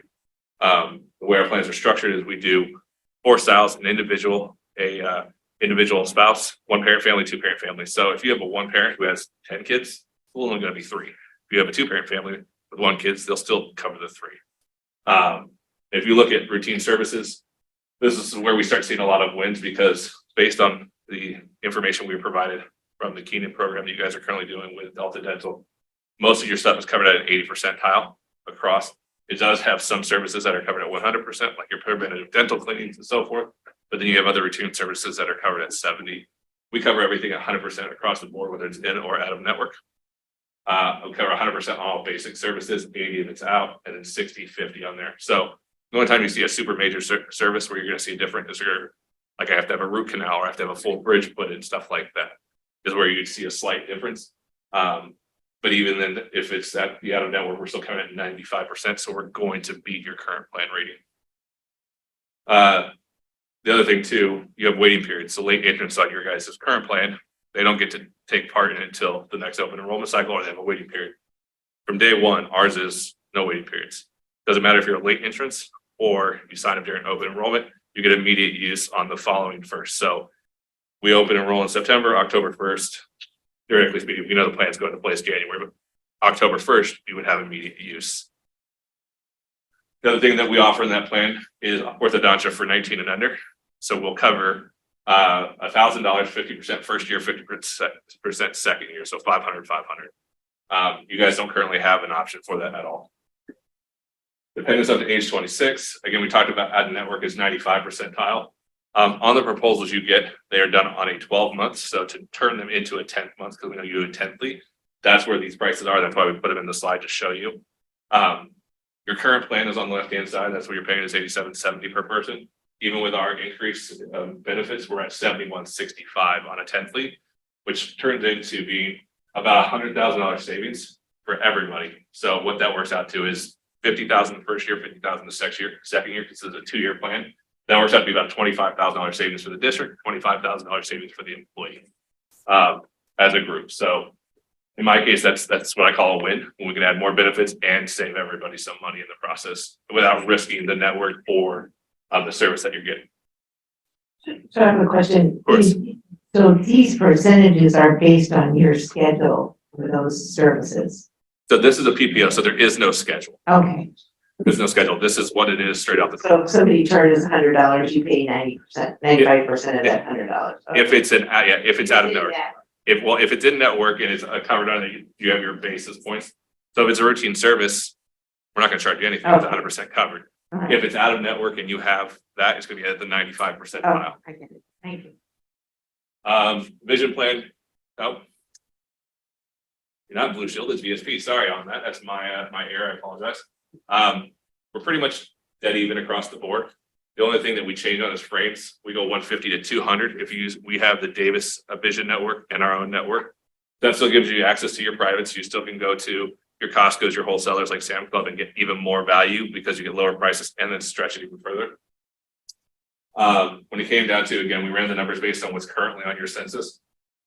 It's not a huge difference, but we come in $7.08 on employee level, which turns out to be about a $500 savings for the district, $500 savings for the employee, $2,000 over the year. So it's not necessarily a huge one. It still saves them some money, provides you with all the same services, and gives you a little bit extra as well. Like I said, I was going to keep it very short. That's the end of the question or my presentation. Any questions you guys have, let me know. If not, we'll get you home to the families, right? No, I'm joking. Employee asked me about implants versus dentures, where is that? Yep, so that'll be covered. That's going to cover it under your level C structure. So that's going to cover at 60% of that. So if it's $1,000, you're going to pay $400 and we'll cover 6. Cover that. That's interesting. Thank you. Yeah. Well, any amount of orthodontic coverage is helpful. Yeah, I mean, so, and that was the thing that we got the big feedback from the associations when we talked and met with them too, was none of this stuff was even really available, a lot of it. And the plans that they did have in place, while they were great, there's something better out there and we can do it for less cost. So any other questions? Well, thank you. Excellent presentation. I think it seems like a no-brainer. I was just gonna ask you, I'll be offered group medical. I know some guys now. The construction, you check, people do it all. Thanks for your patience. I really appreciate it. I understand you guys have a ton of stuff going on and that's fantastic to be able to see all of it happening too. So thank you for your time. I really appreciate it. Thank you. Thank you.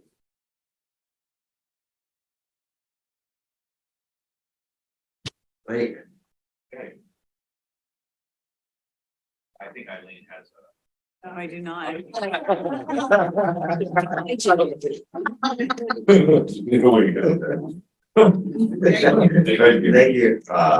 I have an update. I have to apologize for the long agenda. I had ChatGPT write it.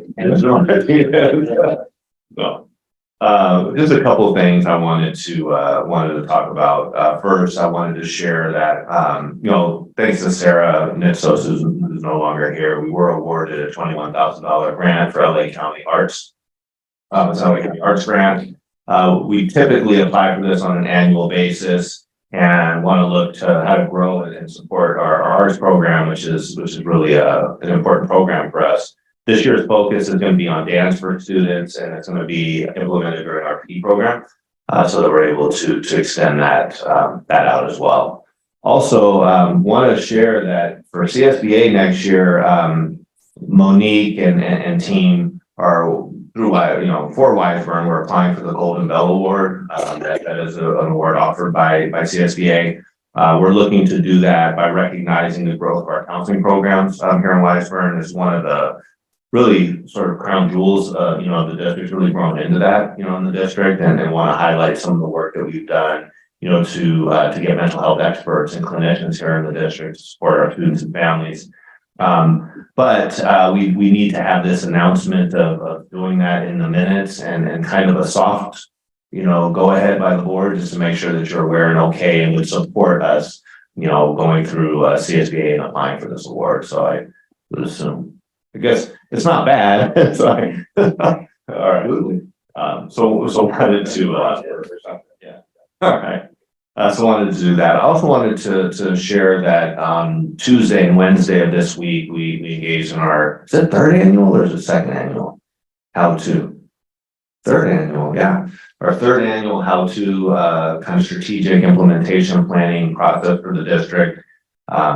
I just have to say when, the charts are up and you're really looking at the work that's happened over the years, it's just incredible. So it's just good seeing people in the room and engaging in the work. Looking at our LCAP plan, looking at our assurances, everything was sort of tied into that. There's more work to do along our strategic foundation, but I think that this was a really nice, it's really good to see. I would add that, want to thank Bill Saunders and Talking Teaching, Dave Marcelletti, Kevin, I'm going to mess up his last name, so I'll just say Kevin McCarthy. There you go. For their leadership on this and being able to kind of keep us, in line and along the road to making this a really successful and well planned out program. So it was really nice to be there. The second day, for the first time, we had a big group. We had 35, maybe 40 people that joined us, included our guiding coalition, our teacher leadership, counselors, and principals, of course, our administrators, but that process was iterative. We're growing, we're learning, and we're just really nice to have involved more people in this process and hear the voice of the folks that are leaders on the school sites. Want to talk to, and with that, what we spent a lot of time talking about, of course, we talk about reading, we talk about writing and writers work, or reading and then writers workshop, but really focusing on our two priorities for the upcoming year around mathematics, math instruction. Holly Compton was there, who's our math specialist, looking to see some really good work down there, as well as on student wellness and safety, again led by the counseling team and Monique, and looking to roll out some programs next year. Build our PBIS team, our positive behavior intervention support team, restorative practices, et cetera, at the school sites. Also wanted to share that we did have a CBOT meeting, Citizens Advisory, Citizens Bond Oversight Committee meeting. So thank you to Noemi for doing that. I had the pleasure to be a part of that and really agree with the good group. Everybody was there and just engaged in that process. And so it was really nice to see. And I will stop. Go ahead. Thanks, Blake. All right. Okay, can I just throw into something really quickly? I want to say, the reason this meeting was so long is a tribute to all of your leadership. We're taking on massive things, and you guys are doing a fantastic job. And the reason we're having all these questions is because these are big issues. And kudos to you and the team for doing this. So thank you very much. Thank you, Neil. Thank you, Blake. Wendy, any comments from the public on agenda items? Is there anything on the beginning? Anybody online, All right. So let's go ahead and move over to consent items now. Do I have a motion for 11.1? So motioning 11.1 takes care of 11.1 through 11-6. through 11-8. Sorry, I can't see. And that is the intent. That's fine. Yes, I will motion. Thank you, Joanne. I will second with a question. I also have a comment, but go ahead, Neil. Right, Grabbing it. we have a second from Neil. It's on miscellaneous receipts. This is, I don't know which item this is. This is 11.5. The gym rentals are 13.5. Great to see. Is this a month? Is this a quarter? What is this? And to that point, when's the last time we reviewed our gym fees? So I'm wondering if we should be assessing our revenue and our everything relative to our gym fees, what's our budget, what's our fees, et cetera. I can't speak to when we actually reviewed the gym fees, but we are, I can say not a long time, so it's a good practice for us to do, so I take that noted and we'll do something there. And we just did notice that inflation, 10% from last year to this year. Noted. And if we haven't raised them in several years. We want to be a good community citizen. We don't want to gouge our community, but at the same time, a fair price is fair price. Yeah, it's good comment. And Jason, it was the second question was about the gym fees. Yeah, yes, we're collecting them. I mean, we're sending out monthly invoices for I those. mean, is that quarterly, monthly? What is that? The 13.5 number. I don't know. Yes, we've been sending out our invoices monthly, and so that's something we've done. I think we're being really consistent for the last 3 or 4 I'm not months. worried about that. I'm worried about what, not worried. What is this showing? Is this a monthly figure? Is I don't know what. That's the monthly, so when we send out those invoices for that month. That is a monthly number. Okay. Yes.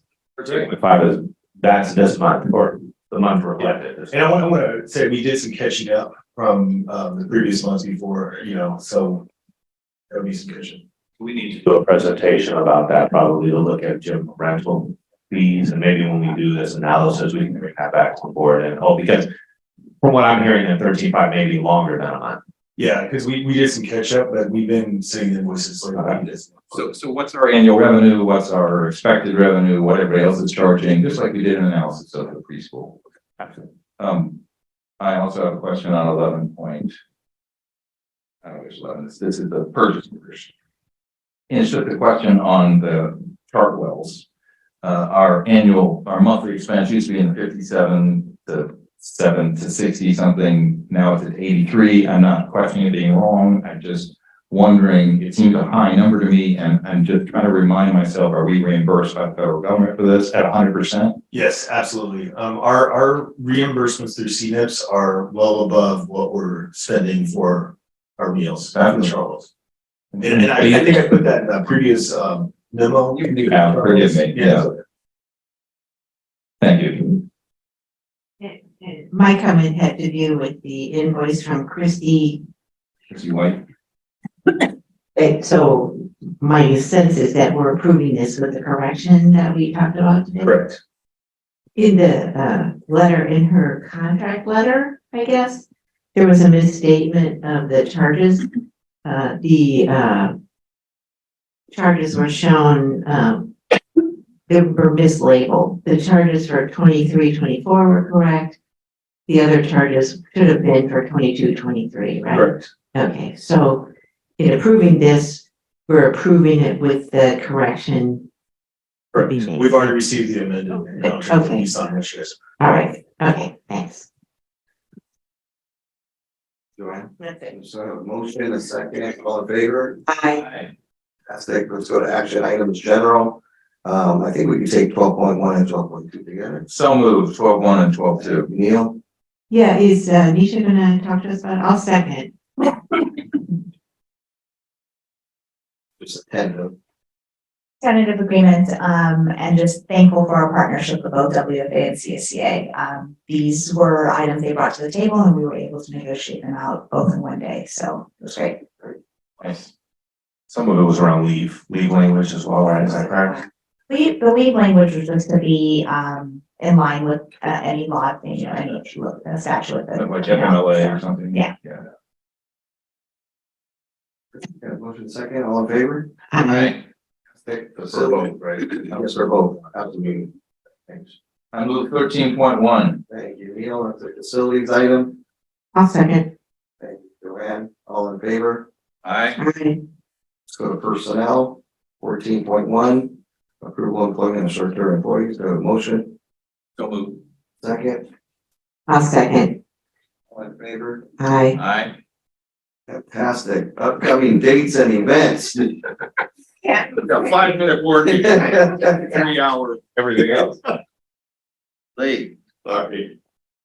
Okay, upcoming board, meetings, yeah, so we did cancel our July 13th meeting, bringing a meeting back to July 27th.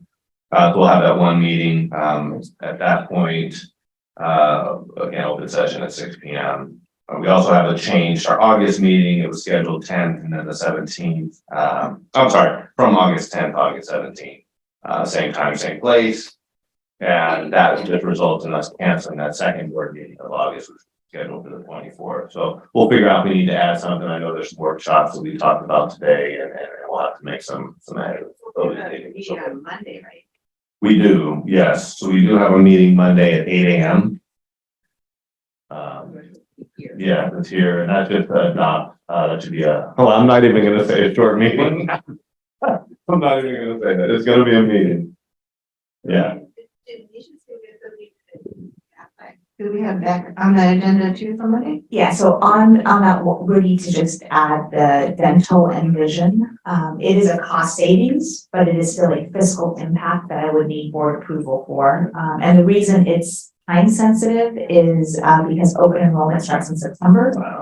And so the reason I need to put it on the agenda, I know we only like to have one item, but it's so that we can start the open enrollment process.